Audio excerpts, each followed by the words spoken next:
Welcome to our channel. నేను మీ లక్ష్మణ్. ప్రస్తుతం మనతో పాటు ఉన్నారు ప్రముఖ రియల్ ఎస్టేట్ ఎక్స్పర్ట్ రవిప్రసాద్ గారు. సార్ నమస్తే. నమస్తే అండి. లాస్ట్ టైం ఈ వీడియోకి మంచి రెస్పాన్స్ అయితే వచ్చింది. ఓకే. సో పిలవగానే వచ్చినందుకు ధన్యవాదాలు ఫస్ట్ ఆఫ్ ఆల్.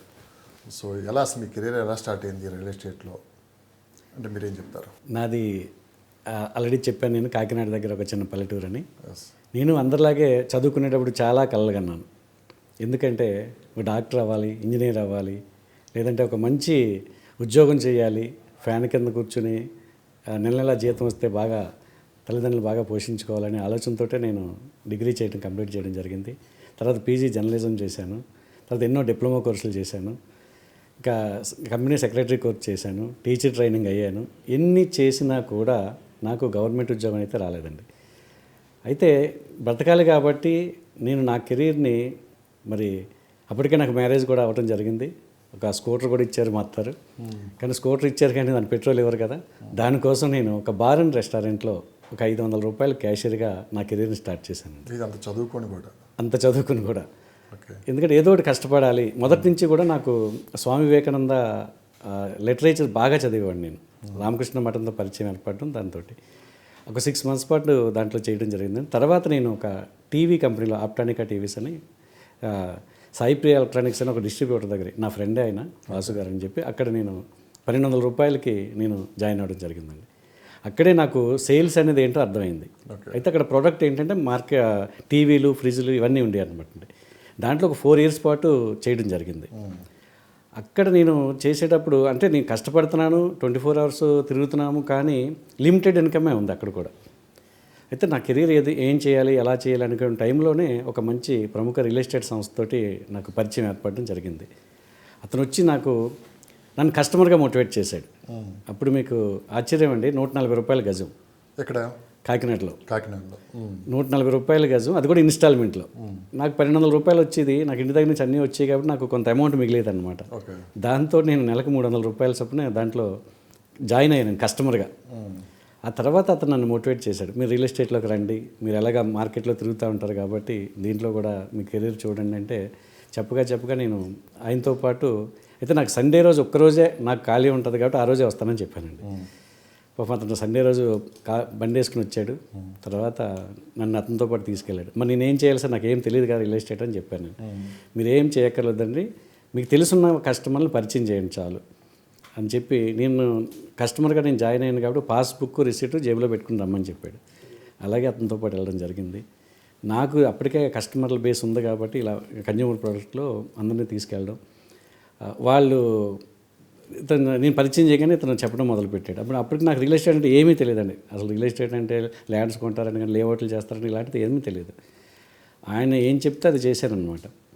తర్వాత నేను పరిచయం చేసిన వ్యక్తులతో ఆయనే మోటివేట్ చేసుకున్నాడు. ఇలా పలానా ఏరియాలో నేను లేఅవుట్ చేసామంటే మీరు తీసుకోండి, ఇన్స్టాల్మెంట్లు ఇస్తామంటే నన్ను అడిగారు వాళ్ళు, నువ్వు తీసుకున్నావా, మరి తీసుకొచ్చావు కదంటే అప్పుడు వెంటనే పాస్బుక్ చూపించి నేను కూడా తీసుకున్నానండి ఇది ప్లాట్లను. సరే మీ పక్కనే నాకు కూడా ఇవ్వండి. ఇలాగా ప్రతి ఒక్కరికి కూడా అందరూ ఎవరిని పరిచయం చేస్తే వాళ్ళు నీ పక్కన ఒక ప్లాట్ ఇవ్వనివారు. అయితే అప్పట్లో రియల్ ఎస్టేట్ మార్కెటింగ్ ఎలా ఉండేదంటే ఒక పంట పొలాలు చూపించి ఒక బోర్డు మాత్రమే ఉండేది, ఇదంతా మందే అని చెప్పేవాళ్ళం అండి. మరి బుకింగ్ ఎలాగంటే లేఅవుట్ మీద బుక్ చేసేవారు. ఒక 200 ఎకరాలు, ఒక 36 నెలలు, 40 నెలలు, 50 నెలలు అలాగే ఇన్స్టాల్మెంట్లో పెట్టి మార్కెటింగ్ చేసేవారు కూడా వైట్ అండ్ వైట్ వేసి అంతా ఉండేది. అప్పుడు ఆ రోజుల్లో ఒకసారి మళ్ళీ మీరు బ్యాక్కి వెళ్తే గుర్తొస్తూనే. సో అప్పటికి మీ ఫ్యామిలీ బ్యాక్గ్రౌండ్ ఏంటి సార్? ఫ్యామిలీ వ్యవసాయ కుటుంబం అండి మాది. మా ఫాదర్ కూడా వ్యవసాయదారుడే. మేము 4 అన్నదమ్ములు. మా ఊర్లో చదువుకున్న వ్యక్తిని డిగ్రీ చేసింది ఫస్ట్ నేనే. మా వాళ్ళకి ఎవరికి చదువులు కూడా 10th class తోటి ఆపేశారు. ఫస్ట్ డిగ్రీ చదివింది నేనే, ఫస్ట్ స్కూటర్ కొన్నది నేనే, తర్వాత కారు కొన్నది కూడా నేనే. అంటే రియల్ ఎస్టేట్లోకి వచ్చిన తర్వాత మాత్రమే. సో మీరు అనుకుంటే మంచి జాబ్సే వస్తాయి మీకున్న క్వాలిఫికేషన్కి. ఎందుకు రియల్ ఎస్టేట్ వైపే మీరు ఫోకస్ చేశారండి? నిజమండి. ఎందుకంటే యాక్చువల్గా నేను ఎలా అయితే కళ్ళు కన్నానో నేను బ్యాంక్ ఆఫీసర్ అవ్వాలనేది నా కోరిక. చాలా అప్పుడు బిఎస్ఆర్బి అని ఉండేది, స్టేట్ బ్యాంక్ సెపరేట్ ఉండేది అనమాట. ఎన్నో ఎగ్జామ్స్ రాశానండి. ఎగ్జామ్స్ అన్నీ కూడా పాస్ అయ్యేవాడిని, కానీ ఇంటర్వ్యూలో పోయేది. ఎందుకంటే నేను చదువుకున్నదంతా తెలుగు మీడియమే. మరి ఇంగ్లీష్ రాకపోవడం వల్ల లేకపోతే నా కెరీర్ ఇలా ఉంది కాబట్టి అసలు జాబ్ రాలేదని తెలియదు. కానీ చాలా Group 2 దగ్గర నుంచి Group 1 దగ్గర నుంచి అన్నీ కూడా నేను ఎగ్జామ్స్ అటెండ్ అయ్యేవాడిని, పాస్ అయ్యేవాడిని, కానీ ఇంటర్వ్యూలో పోయేదన్నమాట. అప్పుడు తప్పని పరిస్థితుల్లో నేను దీంట్లోకి వచ్చాను. అలాగా ఆ కంపెనీతోటి, రియల్ ఎస్టేట్ కంపెనీతో పరిచయం ఏర్పడడం. నేను చెప్పాను కదా ఇందాకే, అందరి దగ్గరికి వెళ్ళేటప్పటికి 4 ఆదివారాలు అంటే 4 days నేను అతనితో పాటు వెళ్ళాను. 10 plots బుక్ అవి అయ్యేటప్పటికి ఒక పెద్ద మీటింగ్ పెట్టారు. ఆ కంపెనీ వాళ్ళు ఎండి అది వచ్చి పెద్ద మీటింగ్ పెట్టారు. 300 members దాకా ఉన్నారు. ఆ మంత్లో బెస్ట్ పెర్ఫామ్ చేసిన వాళ్ళకి ఎండి గారి చేతుల మీదుగా సన్మానం ఉన్నారు. అంటే ఎవరో ఉంటారేమో, అప్పటికే చాలామంది ఉంటారు కదా, నేను ఎక్కడో ఉన్నాను, నేనేం చేశాను అనుకుంటున్నాను నేను. అప్పటికి నెలకి 10 ప్లాట్లు చేస్తే చాలా గ్రేట్ అట. నాకు తెలియదు అది, నేను ఎప్పుడు కూడా ఆఫీస్కి కూడా వెళ్ళలేదండి, నా పని నేను చేసుకుంటాను. అప్పుడు వెళ్ళేటప్పటికి షాలువా కప్పి ఒక షీల్డ్ ఇచ్చి నన్ను అందరూ అప్రిషియేట్ చేస్తూ, కంగ్రాట్ చేస్తూ అన్నీ చెప్తుంటే ఏంటో నేను గాల్లో తేలిపోతానని అనిపించింది. 4 years నుంచి నేను మార్కెటింగ్లో ఉన్నా కూడా కన్జ్యూమర్ ప్రోడక్ట్లో నాకు ఆ ఇన్కమ్ అనేది రాలేదు. ఆ తర్వాత అది దిగిపోతుంటే నాకు ఒక కవర్ ఒకటి ఇవ్వడం జరిగిందండి. దాంట్లో 13,200 ఉంది, చెక్కు నా పేరు మీద. అప్పుడు నేను ఆలోచించాను, నేను నెలంతా కష్టపడితే 1,200 రూపాయలు వస్తుంది, 4 రోజులే నేను కష్టపడితే ఒక 13,200 అంటే నాకు సంవత్సరం జీతం వచ్చేసింది. అప్పుడు నేను ఆలోచించాను అనమాట, అంటే రియల్ ఎస్టేట్ మార్కెటింగ్లో ఒక మిరాకిల్ ఉంది, ఒక అద్భుతం ఉంది. ఫుల్ టైం కెరీర్గా దీన్ని ఎందుకు ఎంచుకోకూడదు? అంటే మీరు పార్ట్ టైమ్గా ఫస్ట్ మీరు తీసుకుంది 500 రూపీస్. అవును. సో రియల్ ఎస్టేట్ వచ్చిన తర్వాత ఈ ఫీల్డ్లోకి ఫస్ట్ చెక్ ఎంత మీరు 13,200 అండి. 13,200 అంటే ఎన్ని సంవత్సరాల గ్యాప్ ఇది? అంటే ఈ 500 అంటే బార్లో చేశారు కదా. అవునండి. ఆ ఫీల్డ్కి 5 years అండి కరెక్ట్గా. 5 years. 5 yearsలో మొదటిసారి చెక్ పట్టుకున్నప్పుడు ఏమనిపించింది? ఎందుకంటే అప్పుడు నాకు అకౌంట్ కూడా లేదు కదా, డబ్బులు ఉంటాయి కదా బ్యాంకులో దాచుకోవడానికి. అది చూడగానే నాకు ఎందుకో అప్పట్లోనే నేను అది జిరాక్స్ తీసి పెట్టుకున్నానండి. ఈ రోజుకి నా దగ్గర అది ఉంది, ఆ 13,200 చెక్కు ఈ రోజుకి నాకు ఉంది. ఎప్పుడైనా బ్రీఫ్ కేస్ ఓపెన్ చేసి అది చూసుకుంటూ ఉంటాను. నా కెరీర్ స్టార్టింగ్లో నేను ఎలా ఉన్నాను కదా అని ఉద్దేశంతో. ఇంకా అక్కడి నుంచి ఫుల్ టైం నేను జాయిన్ అవ్వడం జరిగింది. ఇక తర్వాత నా కెరీర్ అనేది లైఫ్ టర్న్ అయ్యిందండి అక్కడి నుంచి. ఇక్కడ కాకినాడలో అయింది? కాకినాడలోనే. సో మీ కెరీర్ టర్న్ అయిపోయింది కాకినాడలో. కాకినాడని వదిలిపెట్టి కాకినాడ నుంచి హైదరాబాద్కి మీరు షిఫ్ట్ అయ్యారు. సో కొత్త జర్నీ ఇక్కడ మొదలు పెట్టారు. అవును. అది కూడా ఒక విచిత్రమైన పరిస్థితి. ఏదైతే కంపెనీని నమ్ముకొని నేను చేశానో ఆ కంపెనీలన్నీ కూడా మంచి పెద్ద పెద్ద కంపెనీలు అండి అప్పట్లో. అంటే పేర్లు నేను అనౌన్స్ చేయట్లేదు ఎందుకంటే ఈరోజు లేవు కాబట్టి ఆ కంపెనీలు. మంచిగానే వ్యాపారం చేశారు. 6 years పాటు ఒక కంపెనీలో పనిచేశాను జనచేతని వదిలిపెట్టిన తర్వాత. ఎందుకంటే అప్పుడు మనకి సెల్ ఫోన్లు కూడా లేవండి. కస్టమర్ దగ్గరికి వెళ్ళాలనుకుంటే మార్నింగ్ అతను లేవకుండా ఇంటి ముందు కూర్చుండేవాళ్ళు వెళ్ళి, మళ్ళీ అతను దొరకడు బయటకు వెళ్ళిపోతే అనే ఉద్దేశంతో అక్కడి నుంచి కష్టపడి పైకి వచ్చిన వ్యక్తులు మేము. ఆ తర్వాత ఆ కంపెనీలోంచి వేరే కంపెనీలోకి వెళ్ళడం జరిగింది. 6 years పాటు దాంట్లో చేశాను. నేను ఫస్ట్ వెంచర్లోనే 300 plots చేస్తే నాకు కార్ కూడా అంబాసిడర్ కార్ గిఫ్ట్ ఇచ్చారు అప్పట్లో. అంబాసిడర్ కార్ అండి. అంటే అప్పట్లో ఉన్నది, తర్వాత దాన్ని సేల్ చేయడం జరిగింది. అంటే నా కింద వ్యక్తికి ఇచ్చేసాను నేను. నాకు మళ్ళీ ఎసెంట్ కార్ గిఫ్ట్ వచ్చింది. తర్వాత అంబాసిడర్ గారిని వేరే వాళ్ళకి ఇవ్వడం జరిగింది. అక్కడి నుంచి అన్నీ కూడా ఇంకా లేని హైట్స్ కాదండి, అంత ఉన్నతమైన స్టేజ్కి వెళ్ళడం జరిగింది. ఏ కంపెనీలో పనిచేసినా నాది అనుకుని పనిచేశాను. అంటే కష్టం అని లేకపోతే ఇంకోటి అని కదా, ఇష్టంగా పనిచేశానండి రియల్ ఎస్టేట్ మార్కెటింగ్లో. ఎందుకంటే నా కెరీర్ కనిపిస్తుంది, డబ్బులు వస్తున్నాయి. ఎంత కష్టపడితే అంత డబ్బులు నాకు వస్తున్నాయి. ఒక జీతం అనుకుంటే ఒక లిమిటెడ్ ఇన్కమ్, కానీ ఇక్కడ నాకు అలా కాదు, అన్లిమిటెడ్ ఇన్కమ్ ఇక్కడ వస్తూ ఉంది. ఇదే సమయంలో మేము ప్రశ్న అడుగుదాం అనుకుంటున్నాం. సో మీ కెరీర్ స్టార్ట్ చేసి దాదాపు 30 years 30 years. సో అప్పుడు మీరు అన్నారు సెల్ ఫోన్ లేవు, ఏమీ లేవు, మార్నింగ్ 5 o'clock లేచి ట్రావెలింగ్ బస్సులు కూడా లేవు, అక్కడ ట్రాన్స్పోర్ట్ కూడా లేదు, దానికి చాలా కష్టం మీరు. సో ఆ టైంలో మీరు చేశారు. అప్పుడు చేసిన వాళ్ళందరూ కొన్ని మోరల్ వాల్యూస్ ఉంటాయి, అందుకే ఇప్పటికి కూడా వాళ్ళు ఆ కష్టాన్ని నమ్ముకొని ముందుకెళ్తూ ఉంటారు. కానీ ఇప్పుడున్న జనరేషన్లో సో రియల్ ఎస్టేట్లో వస్తే చాలా డబ్బులు వచ్చేస్తే రూపాయి పెట్టుబడి పెట్టకుండా డబ్బులు సంపాదించవచ్చు. చాలామంది ఇటువైపు చూసి 70% పీపుల్ ఇక్కడ ఫెయిల్ అవుతారు. సార్ ఏంటి సార్, ఎందుకని? ఇప్పుడు మాకు సినిమా ఇండస్ట్రీ అంటే సక్సెస్ రేట్ చాలా తక్కువ ఉంటుంది. సినిమా ఇండస్ట్రీలో కూడా 100 సినిమాలు తీస్తే 10 సినిమాలు హిట్ అవుతాయి, 90 సినిమాలు పోతూ ఉంటాయి. సేమ్ యాస్టీస్గా రియల్ ఎస్టేట్లో కూడా 100 మంది వస్తే అది మిగిలేదు కేవలం 10 మందే. కరెక్ట్.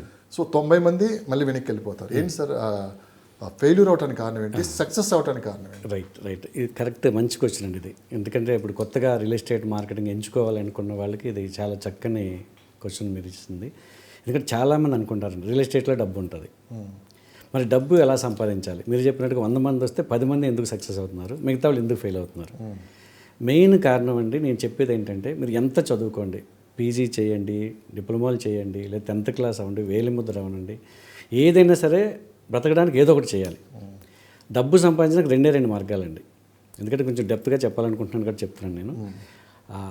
అది యాక్చువల్గా ఒకటి బిజినెస్, 2 ఉద్యోగం. ఈ రెండే కారణాలు ఏదైనా డబ్బు సంపాదించాలనుకుంటే. మరి బిజినెస్ చేయాలంటే మనకి పెట్టుబడి కావాలి. అంతంత మాత్రంగా ఉంటాం మనం. మధ్యతరగతి కుటుంబంలో పుట్టుంటాం, లేదా పేద కుటుంబంలో పుట్టుంటాం. ఆ పెట్టుబడి పెట్టి వ్యాపారం చేసే అంత శక్తి కూడా ఎవరికీ ఉండదు. సాధారణ ఉద్యోగం చేయాలనుకుంటాం. ఈరోజు మనకి ఉద్యోగం పరిస్థితి ఎలాగుంది అంటే, ఒక 100 పోస్టులు ఉన్నాయంటే లక్షల మంది పోటీ పడుతున్నారండి. 10th క్లాస్ దగ్గర నుంచి పీజీల వరకు దానికి ఆ పోస్ట్ కోసం ఇబ్బంది పడుతూ ఉన్నారు. ఫస్ట్ మనం ఈ రెండు కాకుండా ఇంకొకటి అద్భుతమైంది మార్కెటింగ్ అండి. ఈ మార్కెటింగ్లో కూడా చాలా రకాలు ఉన్నాయి. రియల్ ఎస్టేట్ మార్కెటింగ్ అనేది ఒక పక్కన పెడితే, ఫస్ట్ కన్జ్యూమర్ ప్రొడక్ట్స్ నేను చేశాను కాబట్టి చెప్తున్నాను. కన్జ్యూమర్ మార్కెటింగ్ ఉంది. తర్వాత డోర్ టు డోర్ మార్కెటింగ్ చేస్తూ ఉంటారు. కొన్ని ప్రొడక్ట్స్ భుజాన్ని సంచి తగిలించుకుని వచ్చి మనం రోడ్ల మీద కూడా చూస్తాం, బుక్స్ అని డిక్షనరీని కూడా అమ్ముతూ ఉంటారండి కన్జ్యూమర్ ప్రొడక్ట్స్ కూడా. అదేవిధంగా మల్టీ లెవెల్ మార్కెటింగ్ ఒకనొకప్పుడు అది రూతులోగించిందని మొత్తం యాంబేల్ కానీ లేదా వేరే వేరే కంపెనీలు అన్నీ కూడా మనీ సర్క్యులేషన్లాగా అయిపోయింది. సజ్జనార్ గారి దెబ్బతోటి అది చాలా వరకు క్లోజ్ అయిందండి. అయినా ఇంకా వేరే రూపంలో అది కూడా చేస్తూ ఉన్నారు. ఇలాంటి మార్కెటింగ్ అన్నీ కూడా ఉండగా మరి రియల్ ఎస్టేట్ మార్కెటింగ్ ఎందుకు ఎంచుకోవాలి? ఫస్ట్ క్లియర్ చేయాల్సి మనం ఆలోచించాల్సింది అదేనండి. ఒక కెరీర్గా ఎంచుకున్నప్పుడే ఆలోచించాలి. మనం కెరీర్లో ఏది ఎంచుకుంటే మనం మంచి పొజిషన్లోకి వెళ్తామని. దానికి ఒకటే చెప్తానండి నేను. ఎవరు ఎన్ని చెప్పినా కూడా, మరి పక్కోడు చెప్తాడు, ఎదుటోడు చెప్తాడు, లేదా ఇంట్లో వాళ్ళు చెప్తారు, నువ్వు ఇది చేయి అది చేయి అంటారండి. అలా కాకుండా నీ అంతరాత్మ చెప్పింది వినమని చెప్తాను నేను ఎవరికైనా సరే. పూర్తిగా ఆలోచించి నేను రియల్ ఎస్టేట్ మార్కెటింగ్ వస్తున్నాను అనుకున్నప్పుడు దానికి సంబంధించిన నాలెడ్జ్ అనేది పూర్తిగా నేర్చుకోవాలండి. ఫస్ట్ థింగ్ అనమాట అండి. ఎందుకంటే మనం ఏ కంపెనీలో జాయిన్ అవుతున్నాం, ఆ కంపెనీకి సంబంధించిన బ్యాక్గ్రౌండ్ అంతా తెలుసుకోవాలి. ఆ కంపెనీ యొక్క ఎండీ యొక్క ఇంటెన్షన్ ఏంటో తెలుసుకోవాలి. ఆ ప్రొడక్ట్స్ ఏమున్నాయో తెలుసుకోవాలి. అసలు రియల్ ఎస్టేట్ అంటే ఏంటో తెలుసుకోవాలి. ఫస్ట్ ఏ ప్రొఫెషన్లోకి వెళ్ళినా కూడా ఆ ప్రొఫెషన్కి సంబంధించిన నాలెడ్జ్ ఎవరైతే ఉన్నదో వాళ్ళే సక్సెస్ అవుతారండి. అంతే తప్ప ఏమీ తెలియకుండా ఎవరో చెప్పారు రియల్ ఎస్టేట్ డబ్బు ఉందని చెప్పి ముందు వచ్చేస్తున్నారు. వచ్చిన తర్వాత వాళ్ళకి ఏం అర్థం అవ్వట్లేదు. సంవత్సరాలు గడిచిపోతున్నా కూడా వాళ్ళు మామూలు మార్కెటింగ్ ఏజెంట్ లాగా ఉంటున్నారు. బ్యాగులు పట్టుకుని 10 కంపెనీలు తిరుగుతున్నారండి. మీరు చెప్పినట్టు ఇందాక మోరల్ వాల్యూస్ లేవు.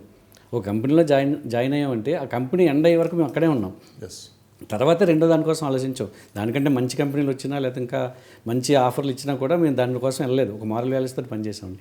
ఇప్పుడు వస్తున్న తరం ఎలాగుందంటే రాత్రి లక్షాధికారులు అయిపోవాలి. కష్టపడి ఉద్దేశాలు లేవండి.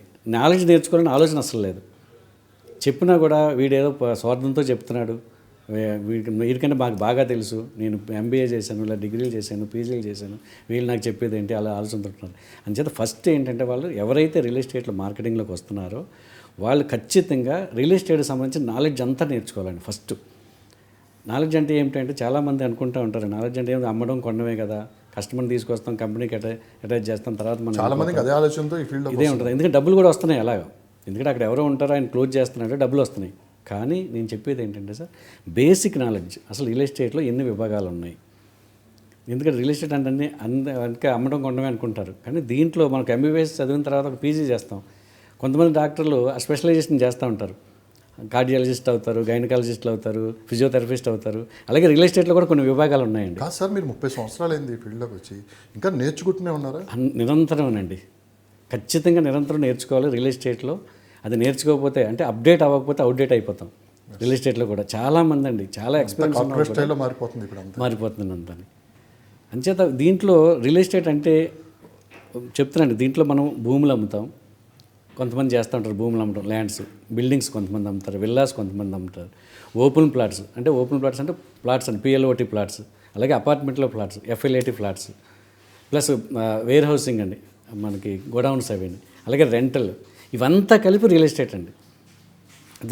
దీంట్లో ఇన్వాల్వ్ అయిన వాళ్ళందరూ కూడా రియల్ ఎస్టేట్ వ్యాపారం చేస్తున్నట్టు లెక్క. దాంట్లో ఒక్కొక్క విభాగం ఉంటుంది. కొంతమంది అపార్ట్మెంట్లే కడతారు, కొంతమంది విల్లాస్ కడుతుంటారు, నాలాంటి వాళ్ళు ఓపెన్ ప్లాట్లు అమ్ముతూ ఉన్నాం. ఇవన్నీ అనమాట. దీనికి సంబంధించిన నాలెడ్జ్ అనేది 100% ఉండాలి. అలాగే వాట్ ఈజ్ ల్యాండ్స్ అండి, అసలు ఏ ల్యాండ్స్ మనం రియల్ ఎస్టేట్ చేయాలి, లేఅవుట్కి ఉపయోగపడతాయి. అన్ని భూములు ఒకలాగే కనిపిస్తూ ఉంటాయి, కానీ ఆ ల్యాండ్స్ అనే దాంట్లోనే మనం బేరీజ్ వేసుకోవాలి. కొనేటప్పుడే దాని యొక్క అది R1 జోన్లో ఉందా, R2 జోన్లో ఉందా, R3 జోన్లో ఉందా, లేకపోతే FTLలో ఉందా, ఏ జోన్లో ఉంది, దాని ప్రకారంగా మనం సెలెక్ట్ చేసుకోవాలండి. అంటే అనుకూలంగా లేని ల్యాండ్స్, రియల్ ఎస్టేట్కి అనుకూలంగా ఉన్న ల్యాండ్స్ కూడా ఉంటాయి. అవన్నీ కూడా తెలుసుకుని లేఅవుట్ చేయాలండి. అది మనం ఫస్ట్ జాయిన్ అయ్యేటప్పుడు ఆ కంపెనీ వాళ్ళు ఏ చేస్తున్నారు, రియల్గా అది ల్యాండ్ జెన్యున్గా ఉందా లేదా, లీగల్ కరెక్ట్గా ఉందా లేదా, అవన్నీ అయిన తర్వాత అప్రూవల్స్ ఏమొచ్చాయి దానికి, HMDAనా, DTCPనా, లేదా వైటీడీ అయినా యాదగిరిగుట్ట దగ్గర వైటీడీ అంటారండి. అలాగే మనకు మహబూబ్నగర్ అంటే ముడా అంటారు, MUDA, Mahabubnagar urban development authority. అదే తిరుపతి అంటే అక్కడ మళ్ళీ తుడా అంటారు, తిరుపతి అర్బన్ డెవలప్మెంట్. నెల్లూరు అంటే నుడా అంటారు. అలాగే బెంగళూరు BMRD. ఇలా కొన్ని అప్రూవల్స్ ఉంటాయండి. లోకల్ బాడీస్ అన్నీ అప్రూవల్ తీసుకున్న తర్వాత మాత్రమే వెళ్ళాలి. ఇదంతా కాకుండా మళ్ళీ మనకి RARA అనేది ఒక చట్టం వచ్చింది 2016లో. సెంట్రల్ గవర్నమెంట్ కన్జ్యూమర్ ప్రొటెక్షన్ కోసం అని చెప్పి ఒక RARA అనే చట్టాన్ని తీసుకొచ్చి చాలా పవర్ఫుల్ చట్టం అండి అది. ఖచ్చితంగా మనం కూడా TS RARA అని ఇక్కడ, AP RARA అని ఇక్కడ, ఆంధ్రప్రదేశ్లో మనకి RARA అనేది 2017 నుంచి దాన్ని అమల్లోకి తీసుకొచ్చారండి. ఖచ్చితంగా అప్రూవల్ తీసుకున్న తర్వాత RARA కూడా మనకు రిజిస్ట్రేషన్ చేయించాలి. అదేవిధంగా మన కంపెనీ మనం ఎస్టాబ్లిష్ చేసిన తర్వాత, రిజిస్టర్ చేసిన తర్వాత కంపెనీ కూడా RARAలో రిజిస్టర్ అవ్వాలి. అదే కాకుండా ఒక కొత్త విషయం ఏంటంటే, కొత్త విషయం ఏం కాదండి, మార్కెటింగ్ ఎవరైతే రియల్ ఎస్టేట్ మార్కెటింగ్ చేస్తున్నారో వాళ్ళు కూడా RARA నెంబర్ ఉండాలి. అర్థమైందండి. ఇప్పుడు ఎందుకంటే ఈ RARA నెంబర్ లేకపోతే రేపొద్దుట అతను ఏదైనా ప్రోడక్ట్ అమ్మిన తర్వాత అతను కూడా ప్రాసిక్యూట్ చేస్తారు. కంపెనీ ఓనర్ ఎంతైతే బాధ్యత వహిస్తాడో ఇతను కూడా బాధ్యత వహించాల్సిన పరిస్థితి వస్తుంది. అదే ఫారిన్లో అయితే ఒక ఎగ్జామ్ ఉంటుందండి. ఆ ఎగ్జామ్ రాస్తేనే అతనికి ఒక నెంబర్ అనేది ఇవ్వడం జరుగుతుంది. అక్కడ చాలా వాల్యూ ఉంది. ఇంకా మనకు అంత వాల్యూ మనకు రాలేదు. అలాంటి రోజులు రావాలని నేను కూడా కోరుకుంటున్నాను. సో మోరల్ వాల్యూస్ ఎందుకంటే ఇప్పుడు మీరు చెప్పారు కింద స్టోరీ, ఇన్ని వాల్యూస్ ఉంటేనే మనం ఈ ఫీల్డ్లో నిలబడగలం అంటే కూడా ఇది ఒక ఎగ్జాంపుల్. సో కెరీర్ పరంగా తీసుకున్నామంటే కాకినాడలో సాఫీగా జీవితం సాగిపోతుంది, మంచి ఇన్కమ్ ఉంది, సొంత ఊరు. సో ఇవన్నీ వదిలిపెట్టి మీరు హైదరాబాద్ వైపు ఎందుకు చూశారంటే? నిజమండి. ఎందుకంటే ఒక్కసారి రియల్ ఎస్టేట్ మార్కెటింగ్లోకి వచ్చి ఈ టేస్ట్ అలవాటైన వాళ్ళు ఇంకెక్కడా చేయలేమండి. ఎందుకంటే ఆ టేస్ట్ అనేది నేను అక్కడ చూశాను ఆల్రెడీ.